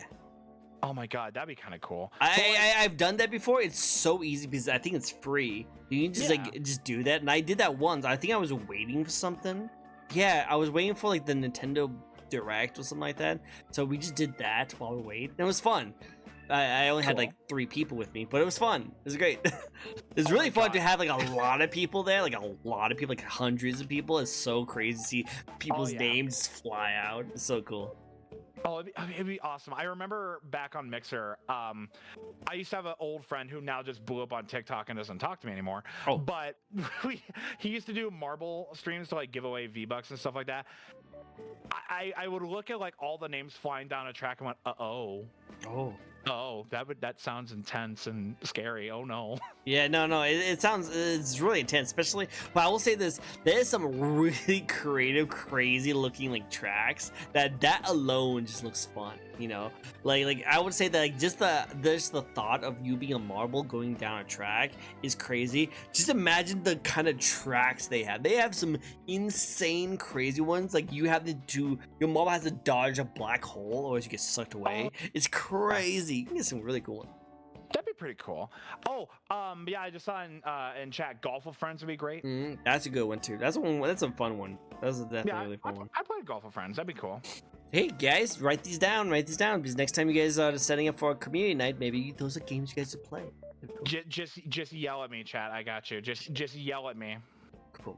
Awesome. Next part, and that is one of my most favorite line of questions, and that's just kind of how we first got into this place in the first place. Let's talk about your design, your VTuber design. What's the thoughts that went into it? Because you did talk about some inspirations a little bit already, but to go into more details, why are you so adorable? That's the word, right? That's the word? It's not creepy, not scary, not spooky. It's adorable. Why are you so adorable? So I'm looking at my model right now. So the hood, I really like. This was so a lot of my model and a lot of my models like before then are all little love letters to like people or things that I love. The hood was actually inspired by an old Jester VTuber friend named Punchline that I absolutely love their hoodie. And I was like, hey, I'm designing a clown. Can I do this? And they're like, yeah, sure, go for it. I've always loved the color hair for like black and silver. The mask is very much inspired by like the Fiend Bray Wyatt. And I also wanted to do my own like makeup for the mask. So like I had like a base design of what I wanted to do and the nose and everything, but like I wanted to do my own makeup for that. Like there's no ifs, ands, or buts. Like I have an idea of what I want it to look like, but the makeup I have to do myself. But mainly what I wanted to do is like I just wanted to I wanted to like have little Easter eggs because I love making you look at stuff that I have made multiple times over again just to be like, oh, what is that a reference to? Like the patches that I have on like the top of my vest, the eyeball, I've always really enjoyed like the symbolism of just an eyeball. The trans flag I've had on every single model ever since then, and that will never ever go away. There is actually, I wonder if this is gonna mess up your little so I have 2 other patches here. So I have one, it literally just looks like it's just saying dick. But it does look like saying dick. You're not wrong. It looks like it's just saying There's dick. definitely a dick on your vest. Hey, Creepshow. Sorry, you got dick on your. Yeah, you got just dick on you your got a jacket little there. dick on you. You might have to watch out for that. So so that's a reference to Dickie Man, and it was a you ever played Ultimate Muscle on the GameCube? Yeah, actually, that's actually. I actually love that game. I actually have the physical copy of that game. I do It's too. so good. It's so good. It's so good. You're talking about Dick Van Dyke, right? No. So in that mode in that game where like you can exchange coins for like little miniatures, there's one character called Dickie Man, and it's literally just a dude in jeans and a t-shirt, and the t-shirt says Texas, but his name is Dickie Man. Just some random names, Dickie Man. Yeah, that's it. Just Dickie Man, and the community loved Dickie Man. Like even oh goodness, I think it was Tron who did this, but cut out the Dickie Man figure from the game. Like took a screenshot of the stream and saw the saw the little figure in the game, and became a little PNG in the background of my just chatting stream for like 2 years. I love that. That's so great. The lantern is obviously for Bray Wyatt, like my favorite wrestler of all time. I wanted to put like some little love letter there. The biggest one that I really wanted to do when I decided I was going to do clown tubing. Let me see if I can raise myself up here. Oh, nope, you get to see part of my legs. So, behind the desk, you will see that there's a little bit of a ribbon, right? So there's 2 colored ribbons on my leg, one in teal and one in purple, and there's a little dove there. So there was let me lower myself here a little bit. So she there has legs. She has the thighs. She had them thighs though. Got them thighs. Got them thighs though. Like but anyway, so on the leg, that is a memorial to an old clown VTuber who passed away about a year ago. Aww. And he was in my chat a ton, and he was always like the nicest guy, and I miss him a ton. And when I decided I was going to do a clown character, I wanted to have a memorial of him in some way on my model. So I was like, you know what? We're dedicating an entire leg. To him. Aw, you know they deserve your leg. They deserve your leg. They deserve to be on your leg. Just take the whole leg. Take the whole leg. Otherwise, like I've always loved hoodies, and I've always loved the battle vest at metal shows. So I'm like, you know what? Let's give myself a little bit of a both. I love it. When I look at the eyeball, it reminds me of that. Like I can't remember the studio name, but it's the studio that does like Tony Hawk games. Oh yeah. Guitar Hero. Yeah. Oh God. I can't remember the name. Is like I want to say it's Somniac, but I think they definitely changed as time went on. You know, I think it's Somniac. True, he was Neversoft. Yeah, right. Sorry, Neversoft. Right. Thank you, Sally. Freaking rest in peace, Neversoft. They were destroyed, unfortunately. They were eaten up by EA, I believe, and then. I miss you, Guitar Hero. I miss you so much. I miss you. I know, right? It will never come back. That stage in our life will never be. Even if they brought back every single thing back and made us like be able to like bring out old guitars to play it, it will never be as good as it used to be.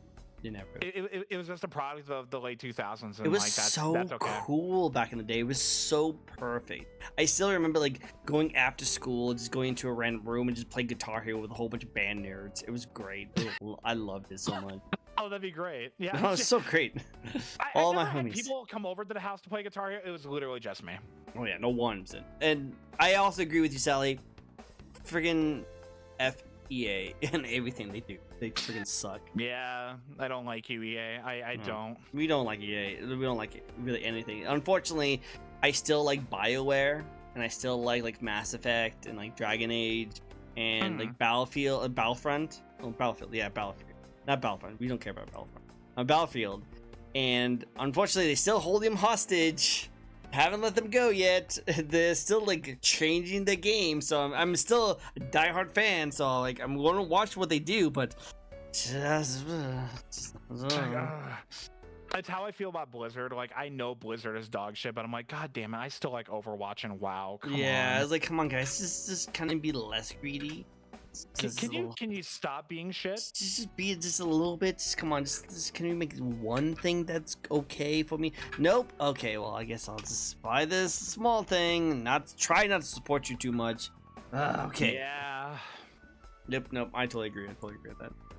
Now with your design, now I did notice one thing that I think is actually a really cool, like, I think other people have noticed this too. But I definitely, as we talk in the chat and stuff like that, I've noticed this, and I thought this was a really cool, interesting, what's the word? I'm blanking on it. Like, it's a really cool, like, feature you have in your model that is not very, like, well seen. You kind of have it hidden, but it puts into like a very, like, realistic feel to you, you know, as a person, as a VTuber, you know. I can't think of the word, so I do apologize if I'm just stumbling over it. But really, I want to say is that I love that your mask that you are wearing actually looks like a legit mask, because you can actually see your chin come up behind it when you talk, and that's such a cool detail. The attention to detail, I love that. I don't know if it's meant to be like that, but that's kind of how I feel like it, because it shows that you actually are wearing a mask, because you can see your jaw pointing out underneath it, because it kind of looks like that's kind of what you did before. I don't know if it's supposed to be like that, but I think it looks really cool. Yep, like that. Oh, are you actually talking? Oh, I had my mic muted. Sorry. I know. I was like, yeah, no, I thought you were just showing it off. I was like, oh yeah. Then you just kept on going. I was like, okay, I think she's actually muted. Okay. No, you're good. I just had my mic muted for a second. But yeah, no, it was shout out to my model maker, Meridian Tears, who designed and rigged the model as well.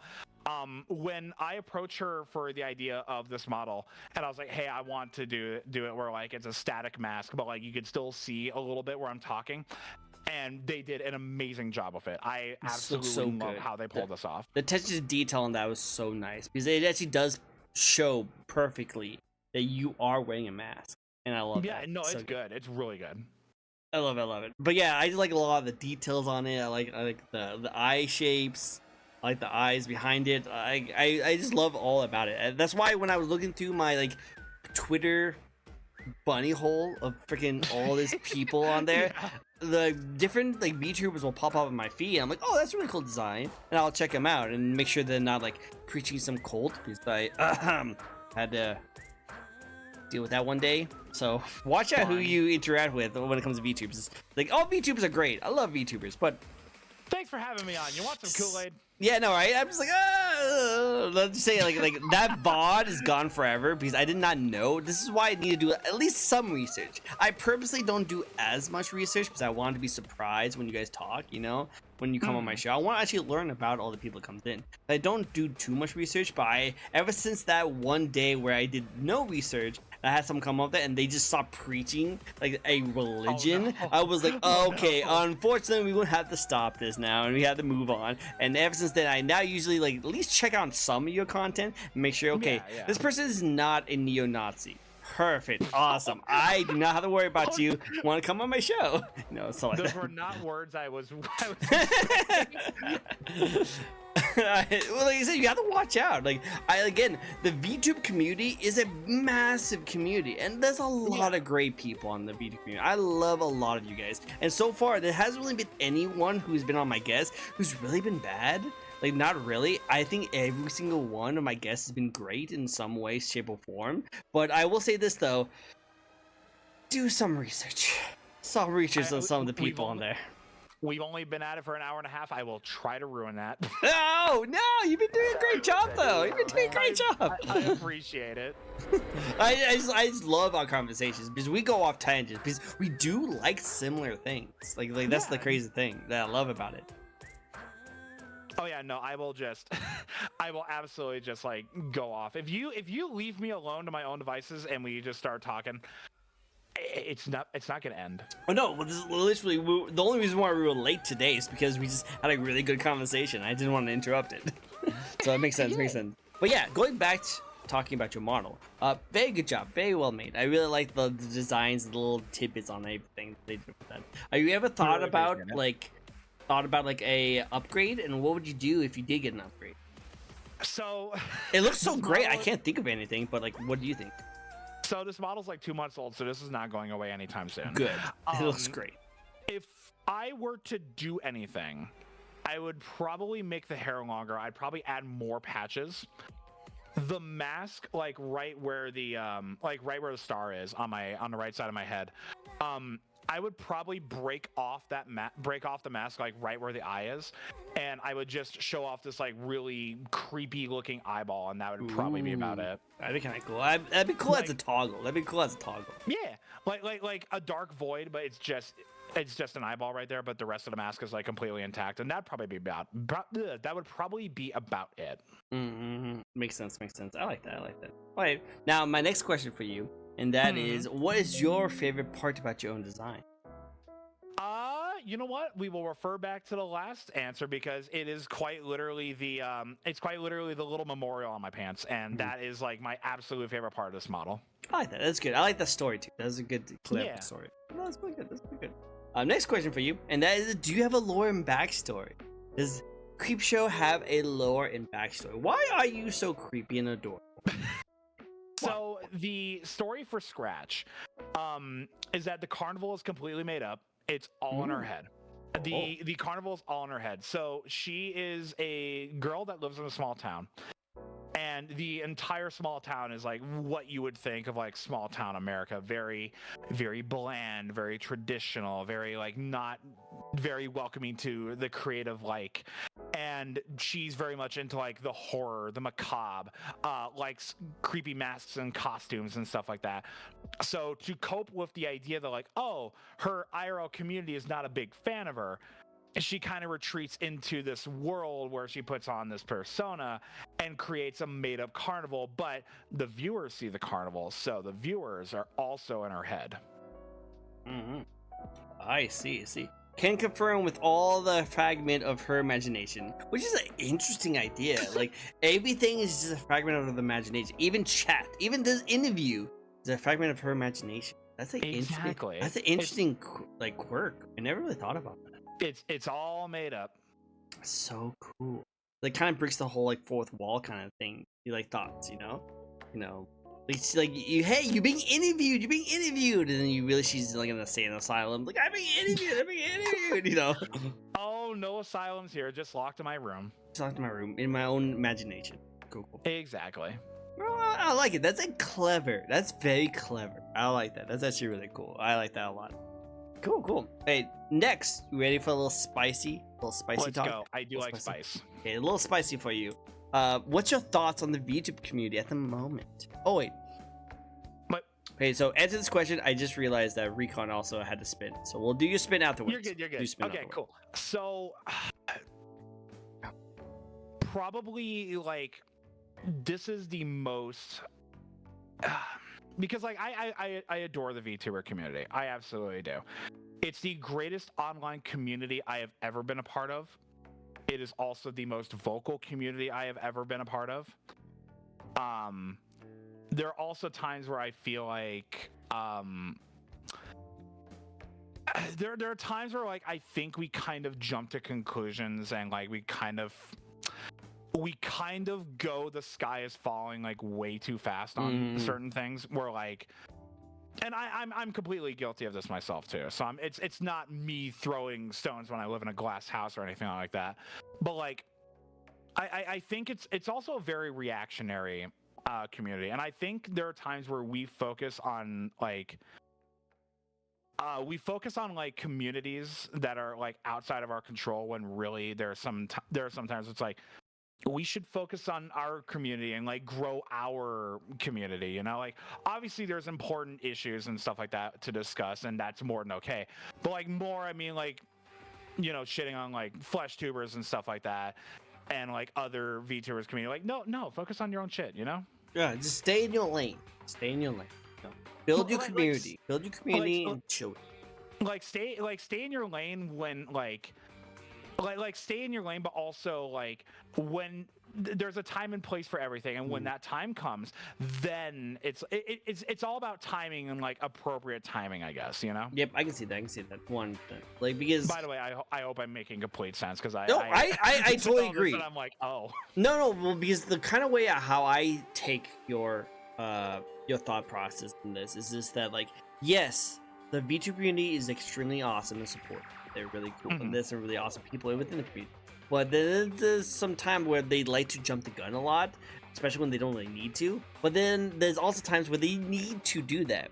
Like, say if there's a toxic VTuber who's like known for doing really messed up things, Yeah. yes, voice your opinion, voice your things, because we need people to know that this is not a cool person within the community, and we agree with that. But if there's like a thing that's going on where like people are bad talking like someone, which we don't even have all the facts about, so we don't even know if the person actually did anything, yeah, people are going to jump to that conclusion because they like to listen to their content creators, you know. There's a reason why, like, I hate the term, and a lot of people don't like the term, but it describes them perfectly, and that's influencer. Like, they are influencers. Yeah, no one likes the term influencer, but they're literally influencing their community, and unfortunately, that's a powerful thing you have to kind of worry about, you know, because like you could have an opinion, say that, oh, I don't like freaking Starbucks and stuff like that, I just don't like Starbucks, and then a huge amount of people will just say that, oh, Starbucks is terrible, oh my god, you should ban Starbucks, oh, boycott Starbucks. And Starbucks is like, what the frick is going on? Why is this local town boycotting outside my window? Like, why? And all the employees, like, why can't I get to my work? What's going on? And it's all because one person with a lot of followers just did one small opinion, and that's kind of what you have to worry about in the VTube community, because that can also happen too. When you have when you have like a massive pedestal and you have a voice, please, for the love of God, use that responsibly. Yeah, because a lot of people do not. Because here's the thing. When you're an influencer, right? Apologies, I will wash my mouth out later. Yeah. But when you are an influencer and you have a lot of like sway and how people are thinking about something, it borders on cult of personality. And so I think when you get to a level where like you have a massive following, you just have to be careful of how you're using it, you know? I 100% like use it for good. Don't use it to, you know, promote a crypto scam or anything, or like moldy Lunchables. Oh goodness! Please do not do that kind of stuff. I'm gonna send you. I'm gonna send you a picture right now. You're gonna love it. Okay, by the way. Oh, go for it. Hit me. It's freaking my cat. It's freaking adorable. So I got distracted. No, 100% freaking hate those kind of people who like promote freaking Lunchables for kids, which is disgusting. Please don't do that. But also, freaking adorable cat is just sleeping, and it's like his hands like crossed and like his face all tucked in. I got distracted because this is adorable.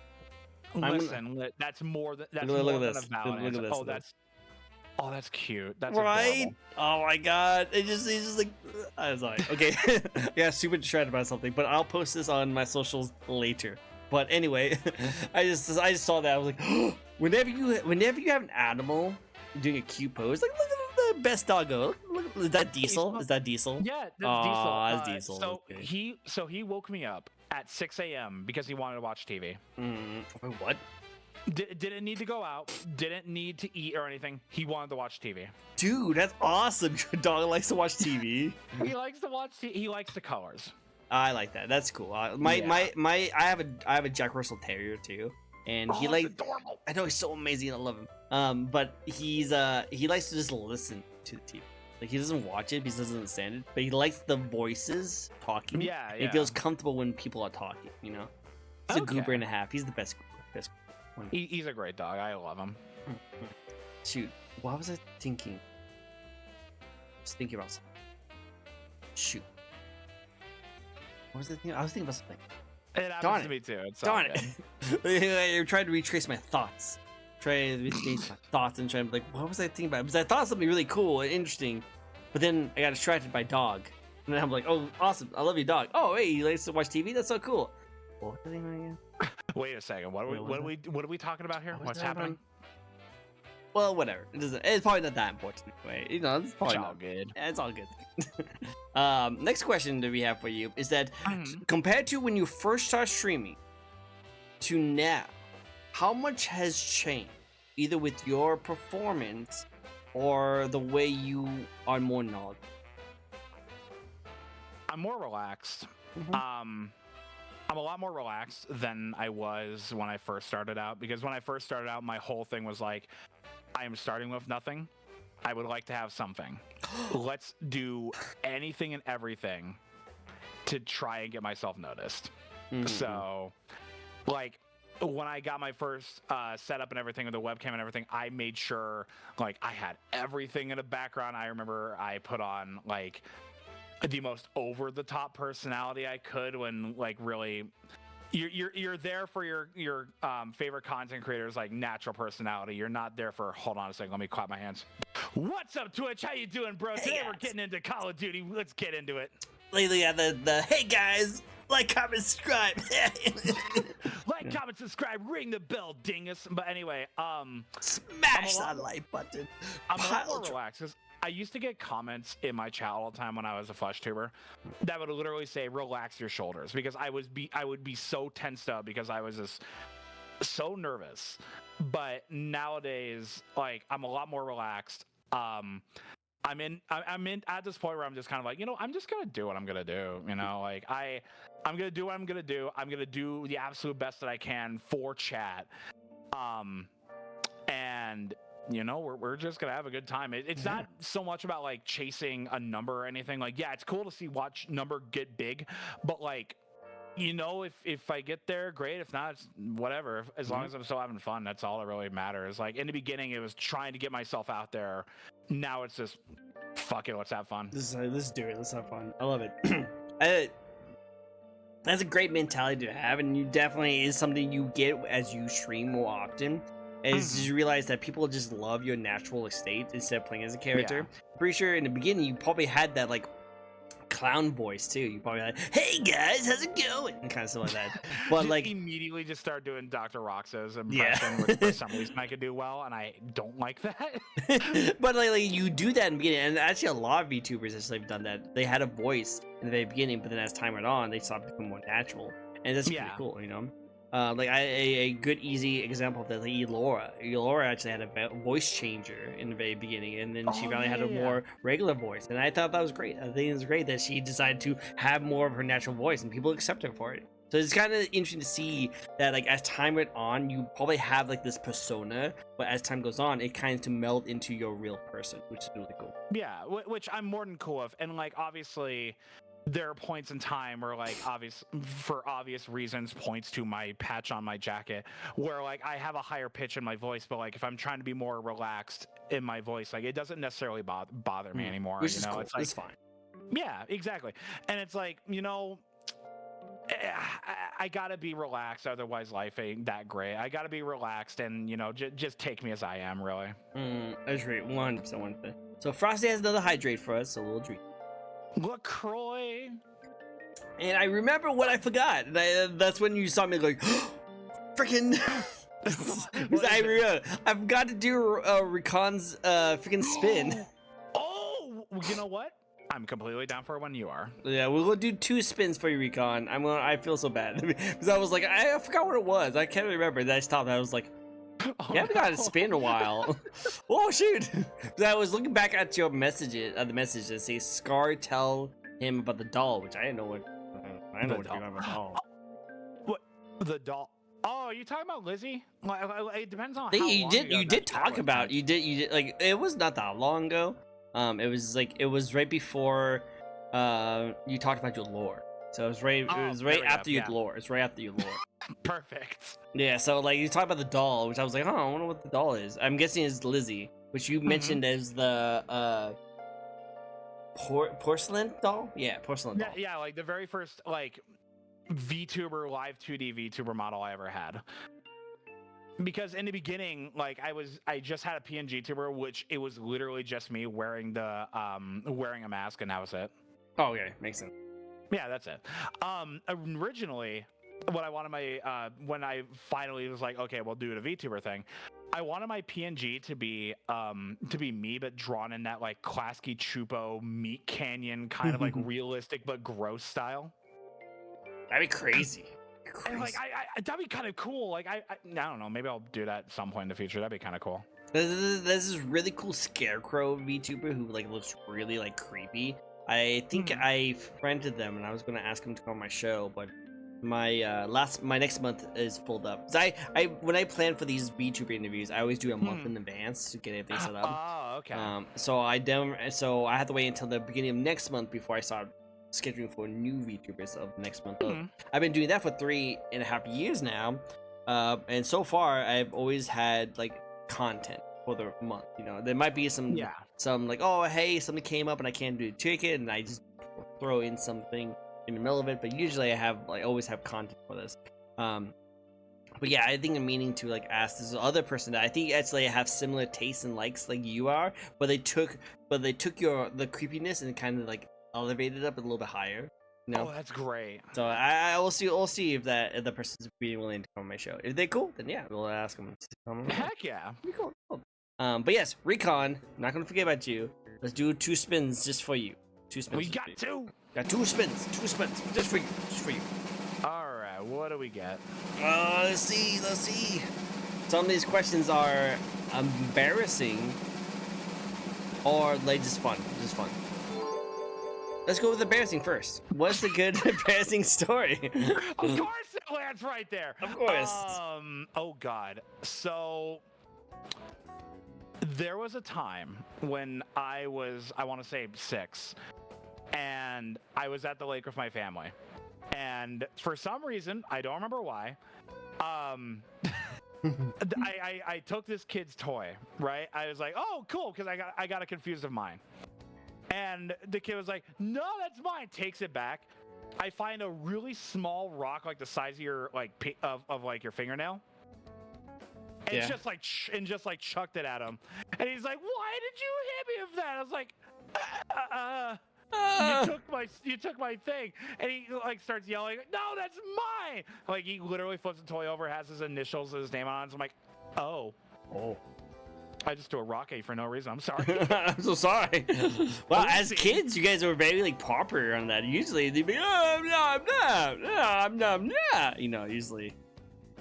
Exactly. You guys are pretty proper on that. It's like, how dare you throw a rock at me? Well, I thought you were actually stole my toy. Nuh-uh, my toy is right here. And it shows, oh, I'm so sorry, kind sir. I did not mean to do that. Like for kids, you guys are pretty polite to each other. Like if I was a kid back in the day, I would be like, my toy. No, my toy.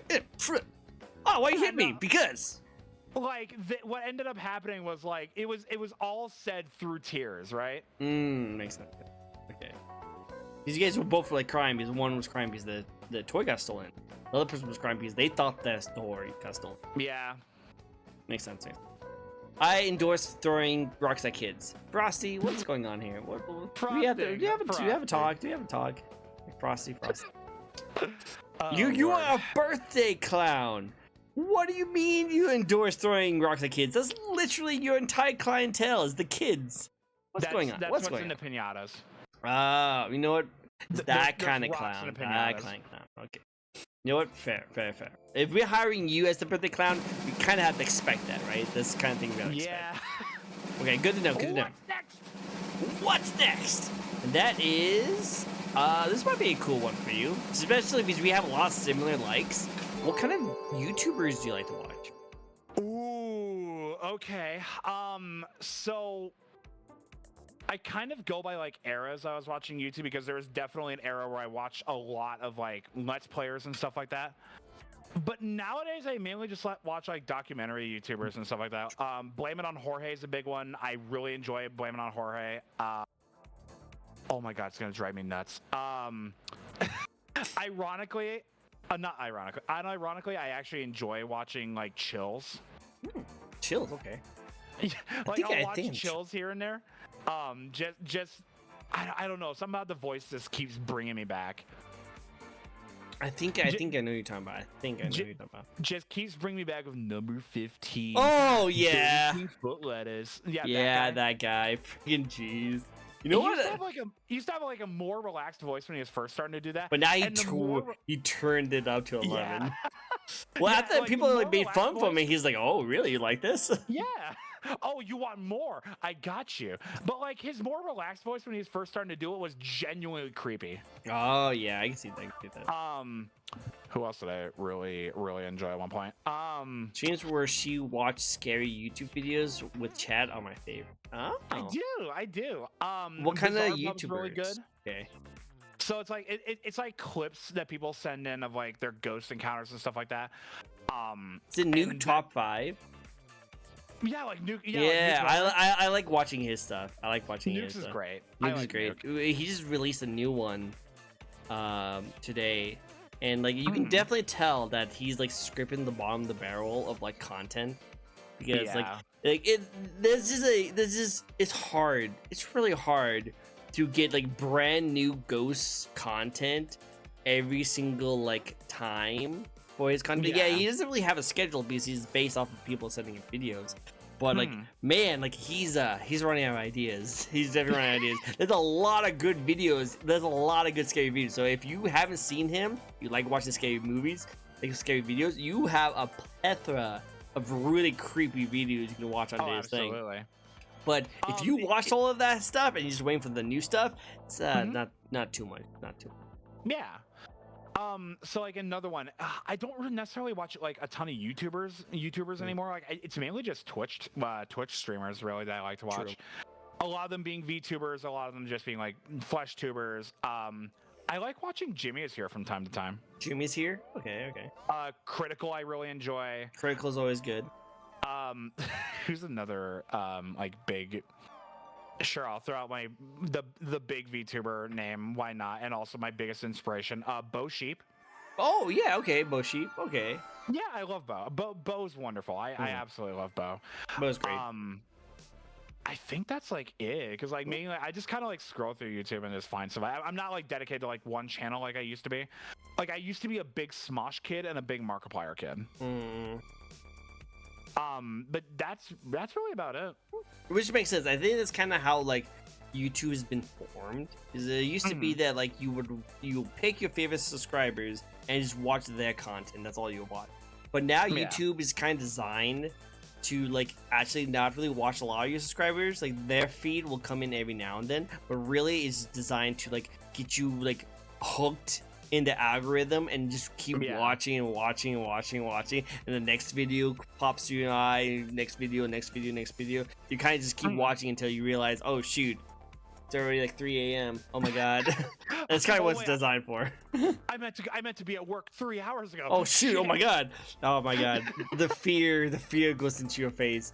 Like, have you ever had one of those like fears where you were doing something and then you realize, oh shoot, I forgot to do something, and then you realize, oh wait, I don't have homework. I need to do that. I woke up like that one morning here about like 3 years ago. I woke up out of like a very detailed nightmare. I was like, "Fuck! I gotta be at school." I was like, first period was supposed to be like a little bit ago. I got up, got dressed. I'm like, wait a minute. I'm like 27. What? What? Wait, I don't go to school. I haven't been to school in forever. I haven't been in school forever. I dropped out of college in 2018. Exactly. So it's kind of like I've had that fear too, which like you have those like nightmares of you going to school. I've had so many like dreams where I go into a class and it would be like a legit class, and then I'll look back on it and I'm just like, did I actually take that class? Because I don't remember anything of that class. I don't remember that class at all. I remember like going to the class like maybe once or twice and then nothing else. I don't even remember if I passed or not. I must have passed it because I got my degree, but I have no memory of this. I have no memory. I keep having dreams, right, where I keep having dreams where, oh, hello, Bach, how you doing? Thank you for the follow. But I would have dreams where like I would get a call from like the dean of the high school I graduated from, and he would go, listen, we looked back at all of our records and we realized you're actually short a couple credits. So one of two options here.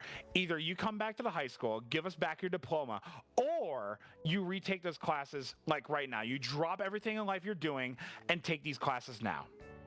No, you guys made a mistake. I'm keeping my freaking diploma. So I took the classes because I'm like, you know what? Sure, let's relive high school one more time. Yeah, nah. I wouldn't have done that. I would have not done that. Because you know why? And I'm going to tell you this. And guys, if you guys need to know this, after you leave college and you get your degree, just saying you have a degree is enough to get any job that has a degree. Like I got this job that I'm currently working right now, and I love it. I think it's great, and I love that it requires me to use my degree. But they never asked me for proof of my degree. I was waiting for them to. I had it in my hand when I was going to do it, but they never asked me to show it or to show proof of it. They're like, "Oh, you have the degree? Awesome. Can you do this interview?" And then I do the interview, waiting for me to show my proof. They did a background check, and then, cool, awesome. You start on this day. I'm like, "Oh, okay." Okay, I just put this back in my safe. And okay, I'll see you next Thursday. Yeah, so it's maybe it's just this job, but yeah, apparently you just have to say you have a degree, and they don't really ask questions about it. So that's so weird. No. Yeah, so I don't know. It's just so weird that they never ask you for your diploma, and they never ask you for your my bachelor's degree. Because I have a bachelor's in psychology and sociology as a minor, and no one has yet asked me for any of those documentations. They just want to know if I did take those classes, and I did. Yeah, the background check verifies it, yes, but I thought the background checks only check for your history of your previous jobs. I didn't know. You're probably right, Frosty. They probably do check to see if they actually have that degree. I'm pretty sure there's some website that does check that, but I don't know. Yeah. I don't know how to look that up. I don't know where do you look that up. But I was expecting them to see proof of it. But maybe the background check maybe verifies it. I don't know. But it was super weird. Does.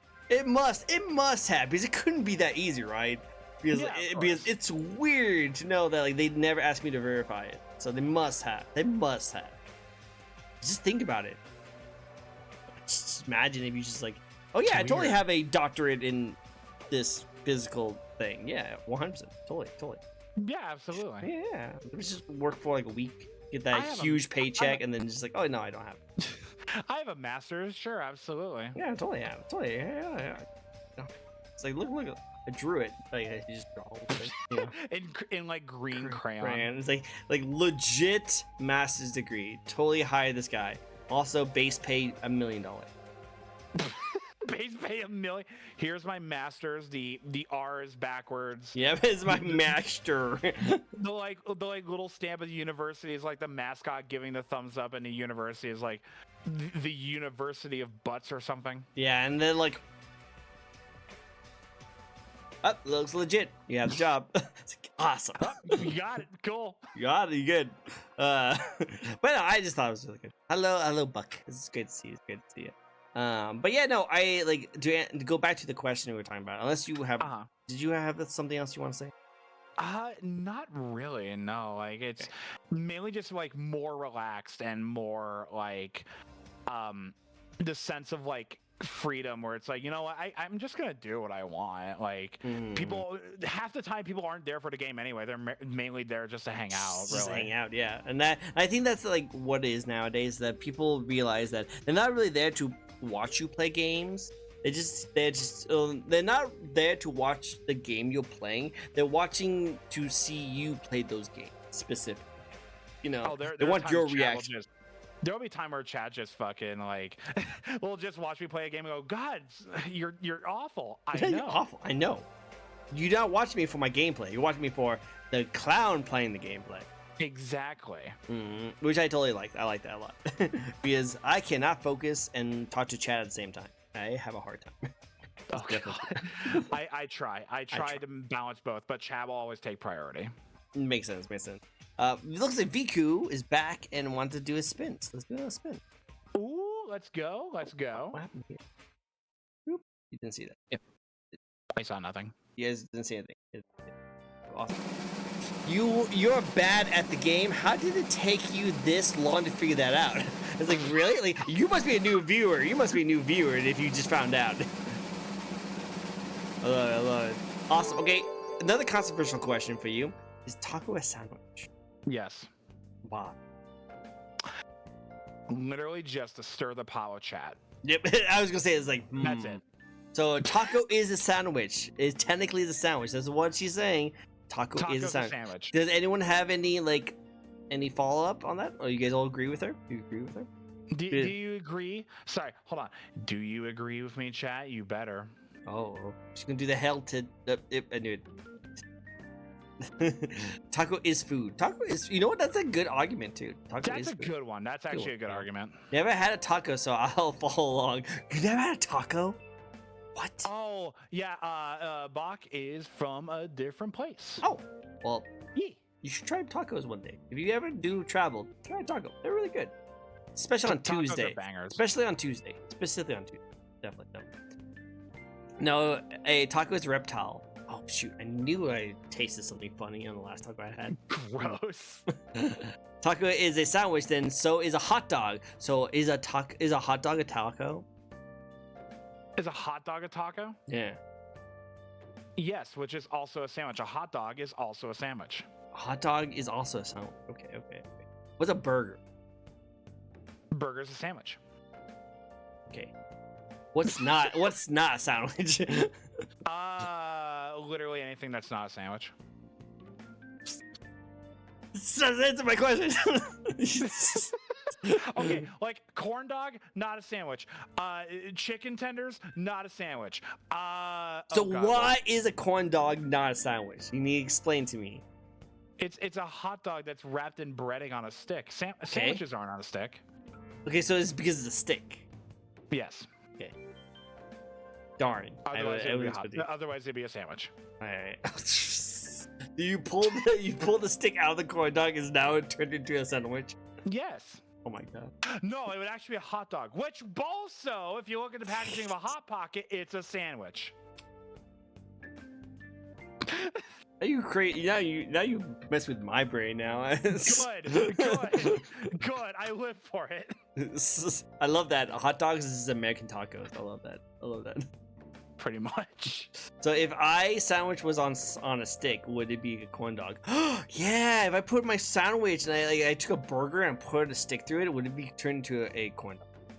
Just go to like the Texas State Fair, right? And they'll put anything on a stick and deep fry it. So there you go. True. If it's a state fair pizza, there are plenty of sandwiches with a stick through the middle. Sometimes a cocktail sandwich. One of those swords you put it through so it doesn't stick. Right, so is that if they put a sword through, with the olive on top, and they put the sword through the sandwich, does that turn it into a corn dog? Yes, it does. Essentially, wow, guys, my mind's blown now. I didn't know all the world of the corn dog. Didn't know. That's how corn dogs work. You know what? I learned something new today. Love it. Next question for you. These are going to be just like zany fun questions, even though we've been doing nothing but zany fun questions this entire time. That's more okay. What's your favorite video game franchise? Ooh, so franchise, I will say Sonic the Hedgehog. Favorite game of all time, I'm going to say it's like, oh god.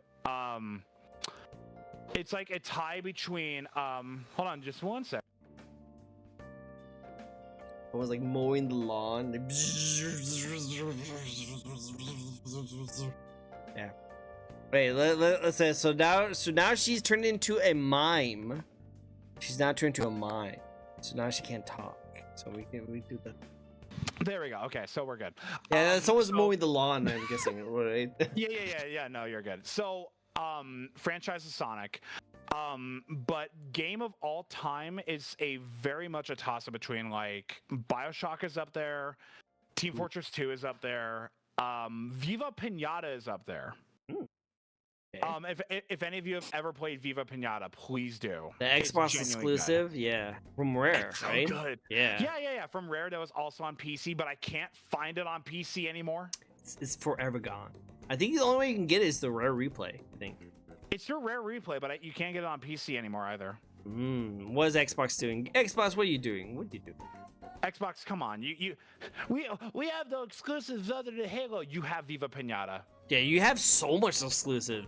Did you hear that Sony also said they didn't have any exclusives? Like, freaking what? You have Spyro the Dragon literally collecting dust. What are you doing? Yeah, dude. You right when you said that, Astro Bot was coming out, and like everyone was like going crazy over the references of all the exclusive freaking titles in the game. Yeah.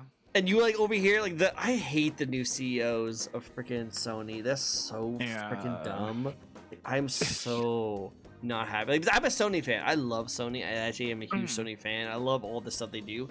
But man, lately they just been getting freaking failures out of the way. And when I heard him say that, oh, we need to get Concord to be really successful because we don't really have any titles to be exclusives, right? It's like, what the frick you talking about? Like, you have so many. What you are have you on so about? many. Like, you have so many games you can do. Just bring like, and they said that. Well, the argument is that the old studios that used to work on the stuff would have to stop what they're doing and stop the games they're making at the moment to bring back old retro stuff, which makes sense. You know, Naughty Dog's working on the next game, whatever they're making, and so that means they're not going to be working on another Last of Us or something like that. Which makes sense that these studios are already making projects, so you can't really get them to work on a new retro thing. But oh my god, like... don't give us the excuse saying that we don't have freaking IPs to work on. You guys have way too many IPs. I was gonna say, what the hell happened to Jack and Daxter? Yeah, Jack and Daxter was actually, I think, the last game they did, which was on like it was a launch title with the PS5. I thought wait, no, Jack and Daxter. We're talking about Ratchet and Clank. My bad. Jack and Daxter, yeah, it would be a really cool game to come out right now. To play Jack and Daxter. Jack and Daxter is great, but No, Jack and Daxter for me. Okay, fine, I see how it is. Yeah, see how it is. Freaking. I don't know. They just want the new big hitter, and like it makes sense. But whatever happened to the experimental games? You know, the B games. You know, not the AAA. Yeah, not the AAA games, not the quadruple A games that freaking Ubisoft was trying to pull. Also, when you were talking about the triple like terrible companies, which is Bethesda, EA, and like something else, I can't remember what the other one was. That you 2K? said. Yeah, it was like 2K, but also put Ubisoft in there because they've been not doing so well either. Oh unfortunately. god, no. Ubisoft has been horrific. They've not been doing good at all. But what I was trying to say before was the main thing is that, man, I miss experimental games. It's games that wasn't really that great and they didn't have the biggest budget, but there's just some people who just want to have really cool ideas, like Sunset Overdrive. Was just a random game that just came out with no budget, and it was really good. You know, like it was really good. Like again, it's the whole perfection kind of thing where like people wanted the next game to be better than what they had before. So like even though it did really well, it didn't exceed expectations, so it get axed and destroyed. You know, it didn't make enough money. People didn't care enough because COD. Yep, 100 because of GTA and COD. Like those. Oh, that's right. GTA 6 comes out next year, isn't it? Yep, and here's the thing: if it does not do as well as GTA 5, they're going to axe the entire team, which just sucks because there's no way GTA 6 is going to do as well as GTA 5. There's literally no way. GTA 5 changed the entire gaming industry. It was the entire gaming industry was a completely different breed. After GTA 5 came out, there's no way GTA 6 is gonna do that well. No way. GTA 6 needs to be like game of the decade. Yeah, if it's going to. It needs to change the entire gaming industry again, which I don't think it will do. It's just gonna play it safe and just be it's another skin of GTA 5. It's a tall order. It can be done, but it's a tall order. I don't think they can do it. I don't think they can. Like I like Rockstar, don't get me wrong. Red Dead Redemption 2 was really good. I really like that, but I just don't see freaking GTA 6 being that great. Like friggin' crazy take. I just don't think it's going to live up to the crazy amount of success that GTA 5 will do. I don't think any game can do. I don't think any game.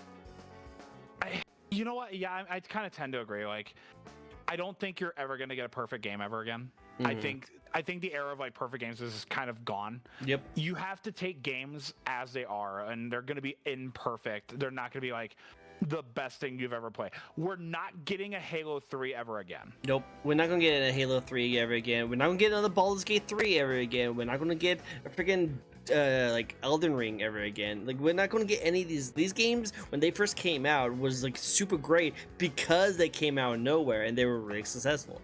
But when you start putting a 2 at the end of it, it starts to get like expectation and hype, and a lot of times they never will ever like live up to the hype. It's actually a reason why From Software usually does not make sequels to their games, because when you slap a 2 behind it or like in front of it, it usually puts a lot of pressure on it needs to be better, and sometimes they will never be able to do that, you know. It's like this has to work. It has to work. I cannot imagine the amount of stress Rockstar is at right now with GTA 6. They are, especially thank you. like here's another thing that's really bad is that they are so adamant that it is not going to get delayed, even though there was so many times it should be delayed. Because there was like people leaving, people getting fired, like the head director of like GTA got like left, something like that. There was the leaks that happened.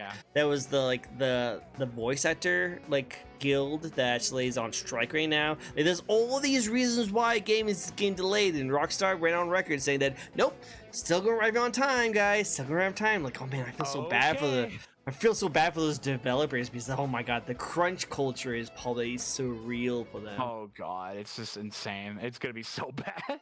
It's so bad, so bad. Sorry, I didn't mean to like get so adamant on video games. Like, that's literally my jam. If I'm not talking to VTubers about being a nerd and a weeb, I'm literally talking about the gaming industry and like all that drama that's going on with it. That's my other side content that I like to make. Yeah, no, you're totally fine. You're all good. Go because like, man, whew, I love talking about video games. I love video games. Video games is amazing, and I will always be a gamer, no matter what happens. I will always be a gamer. That is my shtick forever. But man, oh man, you make it very hard, gaming. You make it really hard. Yes, you make it really hard for me to like not want to do things, you know. Alright, going back to what we were talking about before. I'm just going back in chat. Why just make a new IP? And exactly, and you can, but it's just the problem with making a new IP is that, again, there's expectations as even for new IPs. We love seeing IPs, but if that new IP doesn't do as good as the last Halo game, it's a failure, and so they just move on to something else. Look at Concord. Like, Concord was just a terrible game. It was a terrible game, but it was a new IP in their eyes, and it was a flop, a major flop. Terrible flop. So now they're gonna think, oh well, now we should not make a new IP because look how bad it did. Even though the reason why it was bad is not because it was new, because it was terribly done. But they won't do it that way. If you're gonna come up with a new idea, great, but just make it good. That's it. Exactly. Like Hi-Fi Rush was a new IP. That was a great game. It was really good. Guess what? The studio was let go because it wasn't good enough. And then another company bought them out and were able to save them. I think it was like Flamingo Studios, Flamingo something. It sounds familiar. Yeah, like the actual great game that was a brand new IP didn't do as well as Microsoft wanted to do, and so they were axed. And that's so sad to think about because, like, yeah, new IPs do come around. They just don't get as much attention or marketing as other games. And if they don't even live up to their high expectations, they get destroyed because they want the new Fortnite. Everything has to be the new Fortnite. Everything has to be the new Fortnite. If it's not the new Fortnite, then it's not worth it.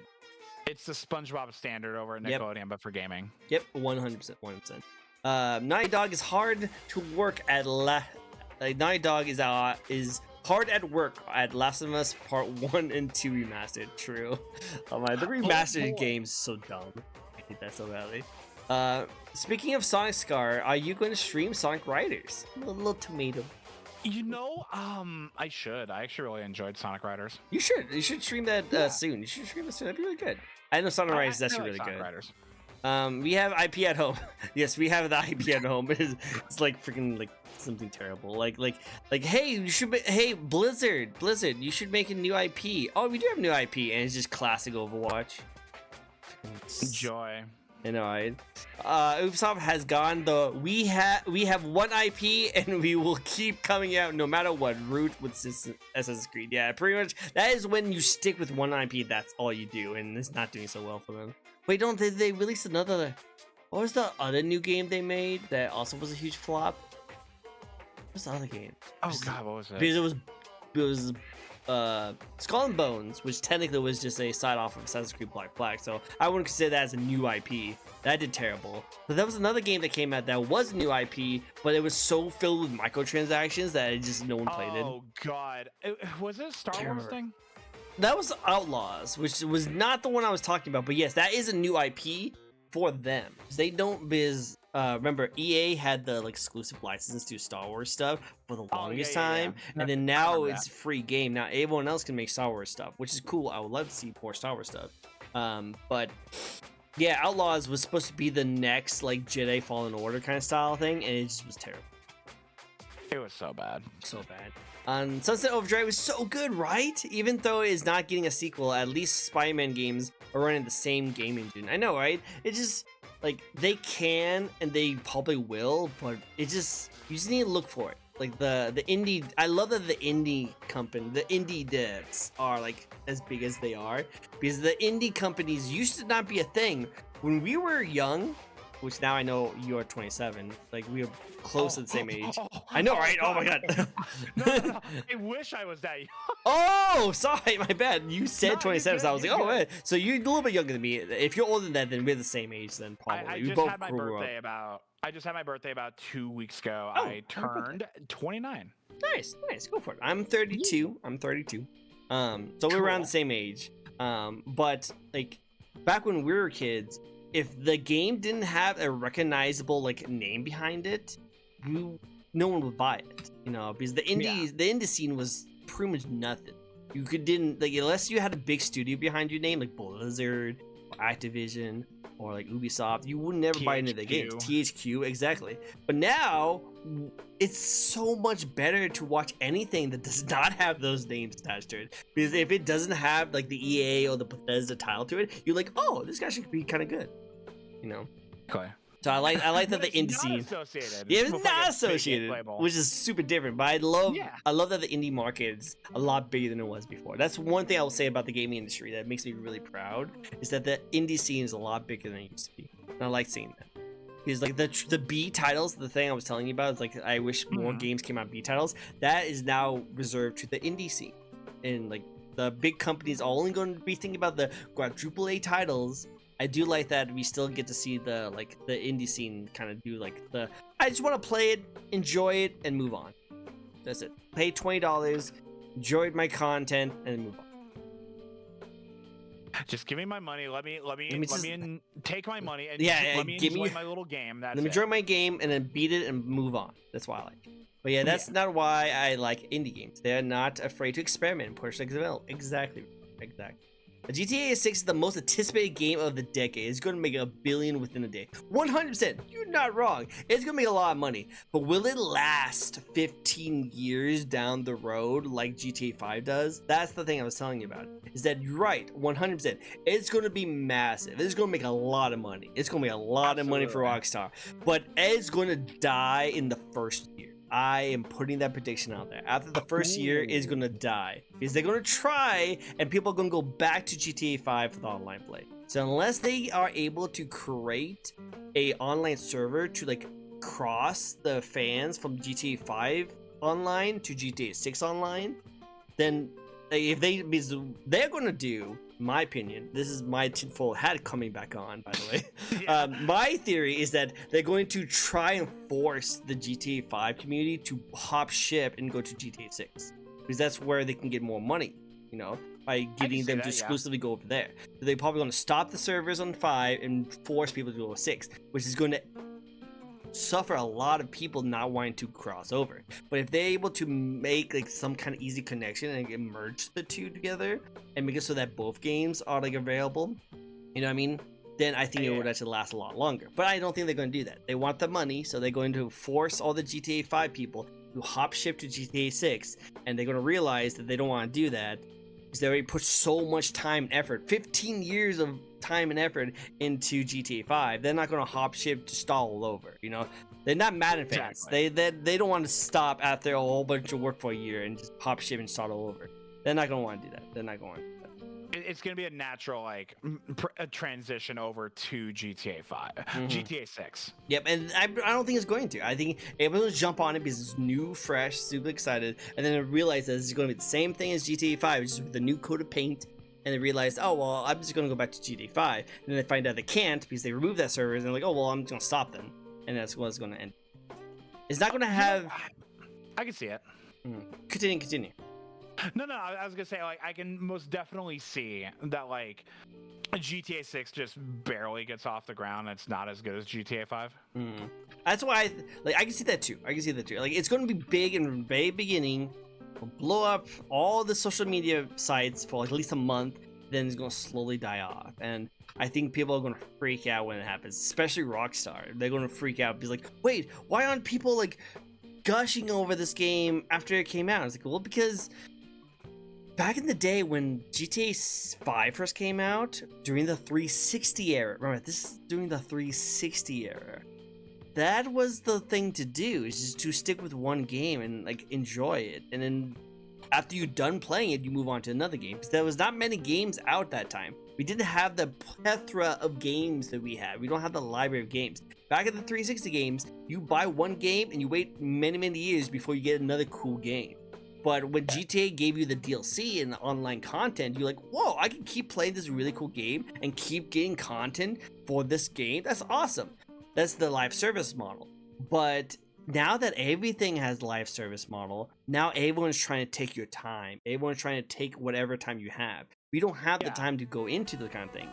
So GTA won't be able to steal away everyone's time, because guess what? The next big game is going to be coming out and people are going to try and steal your time away from that.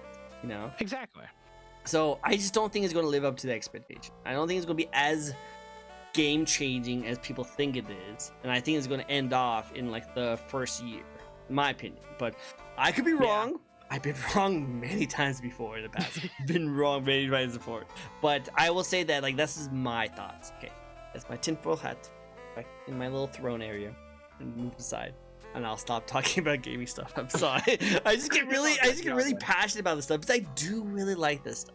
This is stuff I really enjoy. Would there be any chance I can hit the restroom real quick? Yeah, go to the restroom. This stream is actually going on a little bit longer than we plan on it, but we just had so many good discussions. But go to the restroom and then we'll wrap up the stream. Okay. All right, cool. Sounds good. I think I might have tied out the clown a little bit. I might have tied up the clown a little bit, just a little bit too much. But like I said, I get too much into these gaming talks, and I love talking to people about it. I really do. So I do apologize that I kind of rant on this kind of stuff, and I'm probably talking about a lot of like nonsense.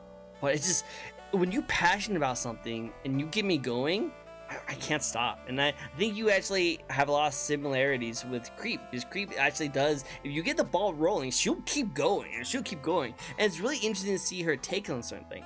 So I have the feeling of the same kind of thing. But say that as someone who doesn't like GT, yeah. I really like Koaling game series. I like the what game series is that? Let's see. I might know something.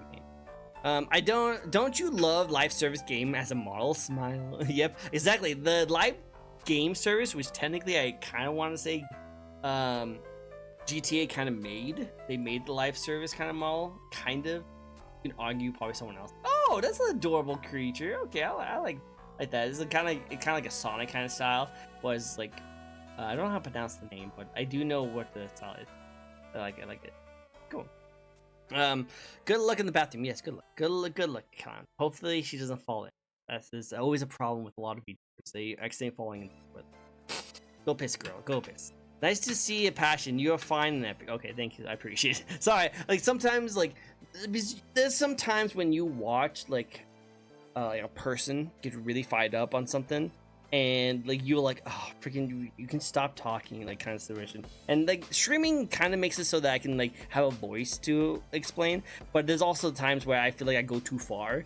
I talk about certain stuff, and sometimes I don't really back up with a lot of my like sources, which a lot of people like to do online. And so I kind of just thought of random things like, oh wait, this is what I heard, you know. Like I was wrong when I was talking about that one thing, like what was the thing we talked about? Oh yeah, about the whole like I got a degree and no one fact-find me. You know, I was wrong with that. The source cited is the author's ass. Yep, exactly. That was my author. They did a background check. They looked up and was like, oh yeah, 100%. That's totally valid. But yeah, no, that's all I was saying. My ass. Cool. Great. Cool. Awesome. You're hired. Love it. She has returned. She has returned. See, I used to be a fan of Destiny 2, but then they force you to keep buying discs and season passes for the new content as they keep selling up scores. Exactly. Like, that's why, like, in some cases, the live service model only works for free-to-play games, you know? Because, like, the live service models for paid stuff ends up being like a Destiny, where you have to pay $40 every other season, you know? Which is really bad because like I don't have the money for that.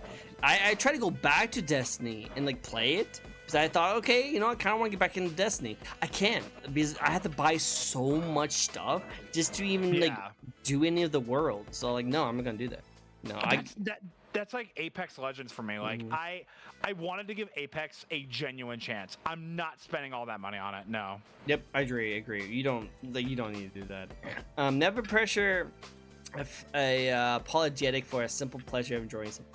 I agree. I know. I guess the only thing I was trying to say was that there is always going to be that person that's very passionate about something and they would like to talk about it. And I like hearing them. That's actually one of the reasons why I love interviewing VTubers. There's a lot of VTubers that get really passionate about content creation, VTubing, or whatever they're passionate. I love listening to them. But there's always a place and time. And like, if you're in a Walmart trying to buy a t-shirt and I'm just talking to you about the freaking fiasco of what's going on in the gaming industry, I'm pretty sure you guys wouldn't want to hear me like keep blabbing about it, you know? Like, I just want to get my t-shirt and get out, you know? But here, I have a voice, and that's why I love talking about it. But sometimes I feel like I go a little bit overboard, a little bit sometimes, so I always have to like check myself and like, okay. As long as you enjoy what you enjoy, you're fine. And I do, I really do. Like the reason why I'm so passionate about the video game thing is just because I do like find like so much joy, because it like I think a lot of people who are considered gamers were from a place where like video games were the only avenue during a very like personal time of their lives, you know, and they were able to play video games to kind of detach themselves for their current life. And that was with me growing up. I grew up very poor and I didn't really have that much stuff, so video games was the avenue to experience certain things. So it had a huge place in my heart. So that's why as I get into video games as I grew up, I started liking a lot of the stuff that goes into it, you know? And so that's why when I look back on it, I'm like, oh, the gaming is great. And that's actually why I also play a lot of retro games, because that's what the jam was. Jam. So good. So good. Yeah. I completely agree, honestly. Like, we fell in love with gaming because it was there when we... air quotes needed it, but like it was also just such a major part of our lives that it's like it's kind of hard to imagine not having it, you know? It, like, to me, like my job I have right now, I'm the odd ones out where I like video games. Like, I actually am considered as like the weird one because I love video games, which in my life, my entire life, I've only interacted with people where video games is the like main source of like information, you know? So to interact with people who like, oh yeah, no, I like the sports, I like the golfing, I love all the, I love going to Starbucks, I love getting the avocado toasts, you know, like these are the people who are normal, and I'm just like, so you guys never heard of like Super Smash Brothers? Like, you never heard of Smash? We only hear about, you know, Go Broncos, I guess. Yeah, exactly. It's so weird because like they will have polls of like the college football team, like who's gonna win, and everyone's like, oh my god, this guy should win because he has the best core pack, and I'm over here like, just want to see what the Game of the Year nominations for video game. Kind of cool, right? If it's not Astrobot, I'm gonna scream. But it should be Astrobot. It should be Astrobot, but also freaking why is the DLC on Game of the Year nominee? Yeah. Like, yeah, it's Elden Ring, and Elden Ring is freaking awesome, and I love the DLC. Trust me, I love the DLC a lot. It's really cool. But why is a DLC freaking nominated for Game of the Year? Really? Well, if that's the case, then I would like to have a little conversation with whoever made Game of the Year, whatever it was in 2010. Yeah. Why wasn't BioShock Infinite's DLC Game of the Year? Because exactly, that was freaking sick. Game. Yeah, like there's some really good DLC out there, but again, it shouldn't be considered Game of the Year. Like, you can have its own category, like best DLC of the year. Totally cool with that, but it shouldn't be Game of the Year. Like, why? You had other options. Why? Exactly. I think the thing is just like, oh, Elden Ring. Oh, Elden Ring made a new thing here, and yes, like whatever. Enough of that. Enough of that. I was like going another crazy tangent on that. Is this thing going to be turned into a video soon or something? It will be 100%. I'm actually gonna be posting on YouTube a little bit later. Not a little bit later. It'll probably be a week or two because I have a schedule of other VTuber interviews. But yeah, you'll be obviously seeing this on YouTube. And I'll almost definitely like link it in the Discord as well. I every video that I've ever been involved in, I always save the video in like a little playlist. So perfect. Cool, awesome. I'll send you the link to it at the end too. Perfect. Didn't get an answer. Sorry, my bad. I want to get that answer.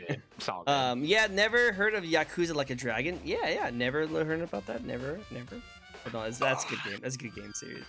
I think what's weird too is how popular anime has been now compared to how it used to be. Oh yeah, no, 100%. Freaking anime is like mainstream now. It's so. Oh god. I like it personally because I do like that kind of stuff. Because again, I grew up like being the nerd of like, oh, I like anime. Oh, you nerd and stuff like that. But I do like the fact that like anime is a little more mainstream. I think that's cool. I like it. Yeah, no, I like it too, and I remember growing up. It's like, oh my god, you have some interest in anime. God, what are you, weird? What, you weird? Freaking Naruto running over here. Such a weed. Such a weed. Yeah, I used to Naruto run on my free time. I'm not ashamed to admit it. It's okay, not a big deal. At least you weren't like me and brought the headband to school. You're not like me. That was one of my cringy moments that I don't like talking about. There's my embarrassing story for you guys.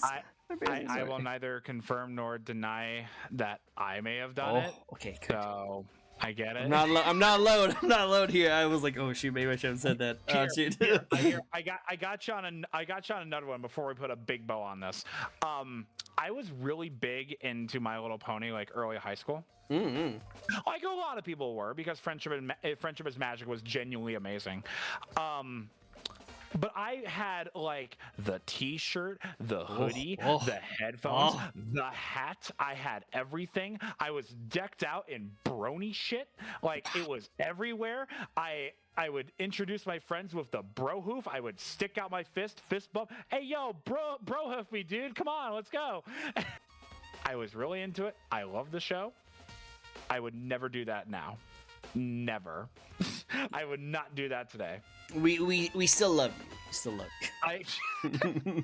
you. we love you. We don't. We love you. We appreciate you for being so open about you being a massive brony in the early 2010s. Which, like I said, like I actually had some friends who were bronies too, which is great. I couldn't get into it personally, but like I had all respect for that. But I just think it's funny because like, yeah, there was definitely people like that. Which is absolutely cool. Go for it. I remember that was like a really big thing in Hot Topic too, right? Hot Topic thing too. Shoot, so much of my allowance is just gone to them. Oh my god. I don't know. I bet. God, it was a brony. Ayo. It was me. Ayo. Twas I. My favorite pony was oh god. It was Rarity, and I also really enjoyed Applejack as well. Oh, we spinning the wheel? Yep, we got 2 more spins for you. All right, let's do it. And let's go. And then we'll speed run the last couple of questions, okay, for you? I got you. Oh, I love this question. This is one of my favorite questions. Now, this actually might work really well with you and your models in the past. Or if you could have been a different kind of VTuber, what kind of VTuber would you be? Like if you rebranded or something. If I were to rebrand, which I've done this 3 times now, and Chad's gonna destroy me if I do. I would either rebrand to either a dinosaur, a 1950s style robot, or I would do like some sort of like steampunk gothish kind of character, like maybe like a steampunk witch or something like that. That'd be kind of cool. Ooh, a steampunk witch would be cool. We don't see a lot of steampunk VTubers out there, so that'd kind of cool to see. There's like a couple out there, and there's definitely a couple of them. And 1%. I think I've tried to invite them on my show before, and they have not responded, which is totally fine. It's totally fine. But I will say a steampunk witch would be interesting to see. Yeah, that'd be kind of cool. Yeah. Like that would be sort of in the area if I were to have another one. That's where I would go. I like it. Good idea. Good idea. Guys, write that down. Yeah. Write it down, Stu. Write it down. All right, next question. And that is... Oh, here's another one you can write down for the lovely, adorable clown. Ideal date. Do you have an ideal date? I am as boring as they come. So you can take me to like fast food joints. We just go for a long drive out at night. We can go hit up like a little arcade bar. And it ends at like... And it ends with like just going home, playing video games, and passing out. And like, I am very easy to please. I'm very vanilla, and I'm more than okay with that. Like, just video games, trash food, old video games outside with alcohol, and perfect. We're good. True gamer right here. True gamer. I love it. I love it. True gamer. That's great. That's great. Awesome. A couple more questions for you, then we'll end it off. I love these questions too. So take your time with them if you like to. But. If you could live in any video game or anime world, what world would you like to live in? Pokemon, and I am Pokemon. True. No, wait. True. No. No. No. Yu-Gi-Oh. I would like to settle our conflicts via card games. That would be easily be the best part of living in that existence. Oh, you have beef with me? Come on, get your dual disc. Let's go. I can see like they be the ultimate way to solve any issue. Like someone's robbing a bank and the place is like, freeze! I summoned this card, and then the robbers win, and like comes like, oh darn! Hey, well, let's get back in the cars and sleep. You know, we lost. And like the baker's like, what are you talking about? They're right there. You have guns. It's like, they beat us fair and square. We gotta go. We have to honor the duel. We have to honor the heart of the cards. I don't know what to tell you. Yeah, I'm sorry, man. It's a freaking. Maybe you guys should give us more better cards next time. Not have us all have stereotypical police theme freaking Yu-Gi-Oh cards. That'd be like the best part of it. Like every person would have a deck like based on their personality or like their fixations and stuff. That shit would be so cool. Right? That would be cool. I would like to see that. We should also do like a VTuber like Yu-Gi-Oh style like cards, right? There was somebody who was it was like Shy Lily was thinking about doing like VTuber cards. I'm like, I want to get on that shit. Let's go. Cards on motorcycles. Great. Yes, card games on motorcycles. I love card games on motorcycles. But no, going back, that'd be actually really cool. That'd be really cool if just like, because I know that there's obviously there's Hollow Live cards. They're not really designed as like a game. It's just designed just to collect. But it'd be cool if like Shy Lily would just get every single VTuber ever designed. And of course there'd be rarities, unfortunately. There'd be rarities. So like all the like brand new VTubers would be like 1 star or something like that. But it'd be just a whole bunch of cards. Yeah, I'll be common too. Yeah. I just love to be on a card that someone pulls like, I already have 20 of these. I don't need that anymore. You know? But it'd be cool to see. I'd love to see that. It'd be a cool Kickstarter, you know, just every single one. It would be kind of you just take a small little bio of that person and just give them like plus intact.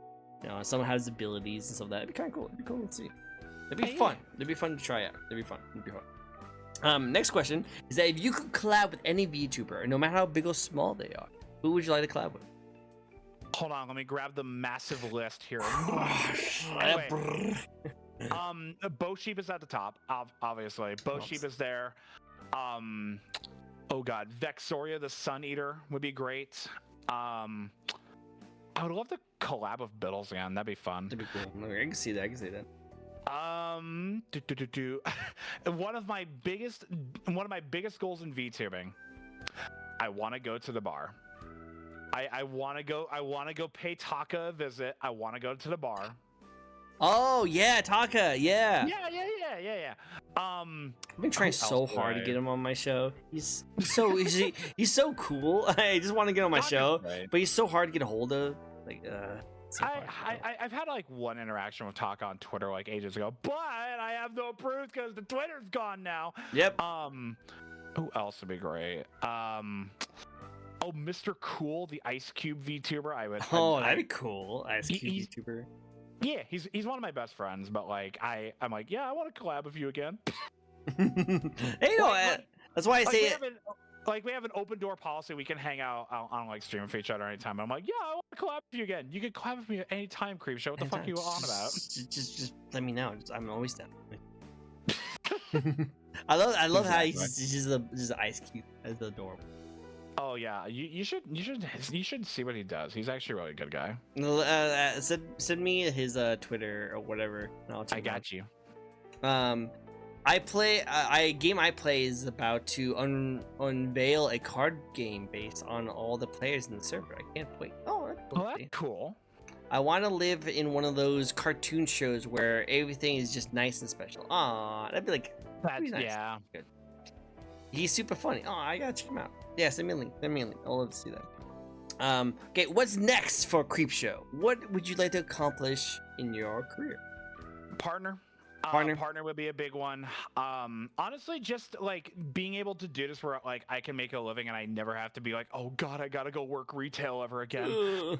Like, obviously, this will always be seen as like a hobby first or foremost, but like, if I can make a living doing this, that would be great, and that is kind of the next goal that we're looking at. Otherwise, that's really about it. Like, I've hit every number I wanted to, and now I'm just kind of like, crap. Now what? Now what? Freaking jeez. Okay. Like, I never thought I would hit 1,000. I thought I'd like give up before I hit 1,000. I never thought I'd get another VTuber model ever again. But here we are now. I never thought any of this amazing stuff would happen. Here we are now. So I'm like, oh, I gotta come up with new goals. Well, hey, no, like keep climbing, keep doing you. Yeah, absolutely. You know? And if you keep doing you, people will follow and people will keep loving you. Absolutely, and it's been an amazing journey, and I'm not taking the wheels off the bike now. Yep. Those training wheels are still attached, still going. Like, oh you know, yeah. I'm imagining that little bike where like the little saw. Billy the puppet saw. Yeah, like I'm just imagining those wheels. Like, yep, the wheels are staying on, and we'll keep going. Perfect. I remember Scar's first 100. Wow. You deserve it, On Scar. Mixer. You're amazing. Aww. You're amazing, Paul. I appreciate you sticking around since the Mixer days. The Mixer days. That's the true OG right there. That's true. So I met Polo on Mixer when Polo was streaming Luigi's Mansion 3. Oh, that's cool. That's cool. And it's been so long ago. But I'm like, man, I still remember this. This was a good time. It's a good time. Best time. Best time. Absolutely. Are you ready for the last question of the night? Hit me. I love this question. This is my favorite question of all. Scar is one of my favorite VTubers ever. Oh, Sally, that's adorable. My heart. Last question. Great question. And guys, all take out your pens. I know Recon has been taking up a lot of notes, thinking there's gonna be a quiz at the end of this. So definitely keep writing those notes. Those who were the best of the times. They were the worst of the time. They were best and worst. The best of times, the worst of times. The worst. But it's always good. It's always good. Oh yeah. Do you have any advice for those who want to get into streaming or YouTube?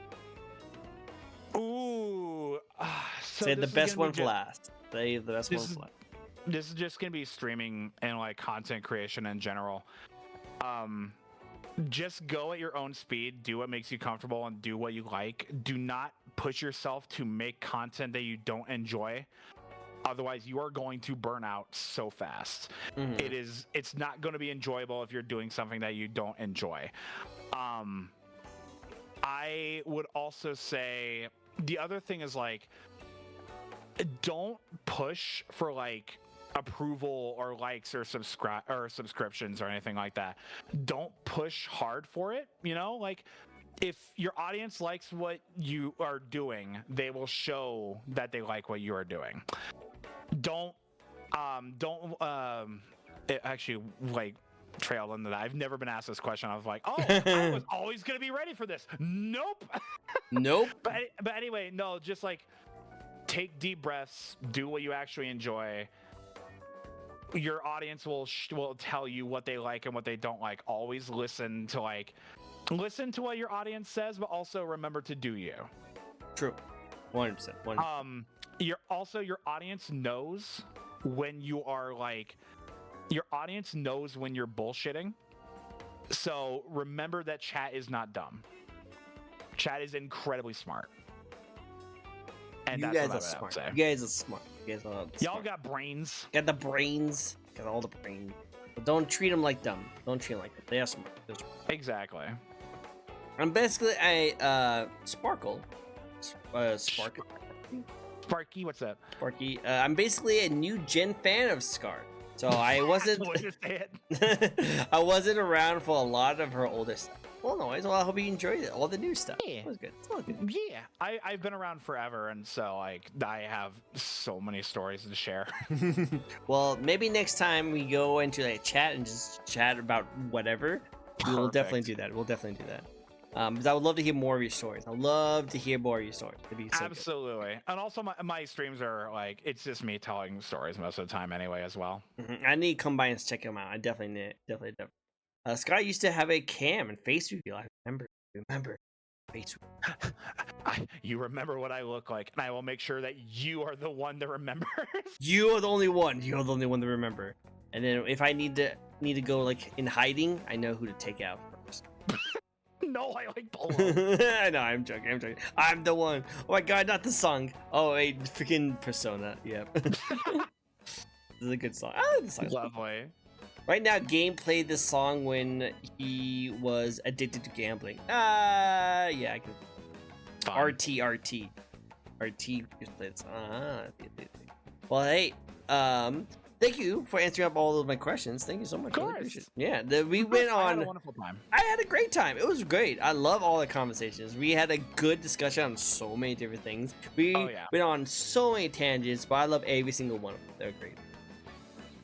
No, I this was genuinely like really, really good because like, I had a fun time. I'm not usually used to answering like questions like that. A lot of it's like just based on my model. But when it gets into like deep, like your philosophy on like content creation and stuff like that, I have been around for doing this for 5 years almost. And just next month will be 5 years I've been doing this. So like, I want to say it means a lot, but also it's like, man, I didn't think I was ever gonna be ready to answer those kinds of questions, you know? Yeah, no, like hey, you didn't see, like, I didn't show you the questions, so you didn't really see how the question was gonna be. But yeah, these are the kind of questions, because I love just having discussions and conversations with people, and a lot of these conversations is just about you and your content creation. So yes, 100%. Because I want to stream you as you, because like, yeah, a lot of people are known for your model, but I know there's a person behind that model who actually makes all the work happen. So I want to ask you about you. I want to talk about you. It's a meme. It's a me. I want to talk about the. I don't want to talk about the clown. I want to talk about the behind the clown. I want to know how is the clown, not why the clown. Why is the clown? Why is it? But why? Why? But we don't ask about why the clown. We don't ask why you killed that person. We ask how is the clown? How you do it? Why did you kill that person? Oh, also, I'm just peeking in chat real quick. Sparky, yes, so there is going to be a YouTube upload for this. Should probably be out in about a week. I think Tricko said a week. Yep. How is the clown? What is the clown? When's the clown? When? That's a scary one. We don't want to ask when the clown is. Or where's the clown? That's another scary one. Where is the clown? When is he gonna be here? But yeah, that was a great interview. Exactly. For what I saw. I'm glad you liked it. It was really good. I liked the song. Why is Grimoire? Grimoire. Is the clown? Is that clown? Could the clown? Could the clown? All the questions. These are the best questions. These are the hard hitting questions. I love these. Exactly. Well, hey, I always like to give my first opportunity for a raid to my guest. Is there anyone you'd like us to raid? Who am I gonna throw y'all at? I'm glad you guys had a great time. Thank you so much for sticking by and entertaining us, because we love your conversation. Love all your jokes and your questions. It was really good. Thank you so much. And Carnival Goers, thank you for hanging out tonight. Oh my God. I just opened Twitch. I'm like, oh, you're on the front page. Do you remember the Ethan Bradbury meme? Like the guy just screaming, Ethan Bradbury! Do you remember that guy? Yeah, I think so. He's on there. He's on front page of Twitch. I'm like, okay, cool. Let me get you. I'm going to DM you their link in Discord. Bada bing. Yep, this is okay, cool.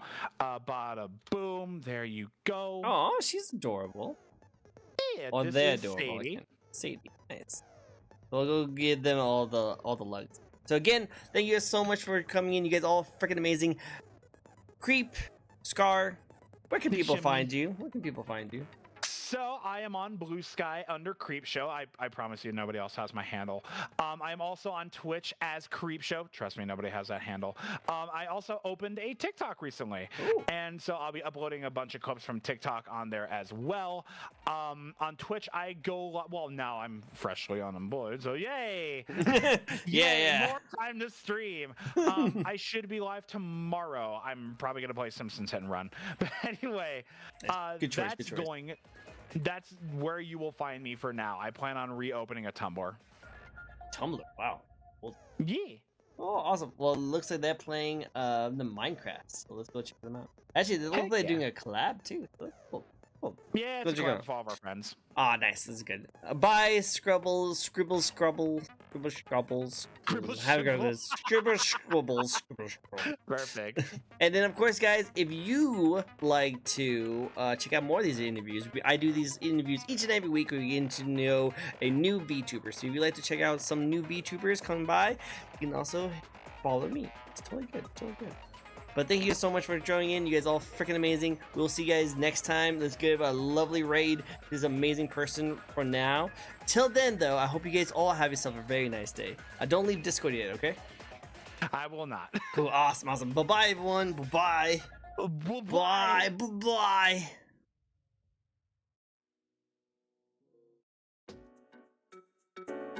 Bada bing, bada boom.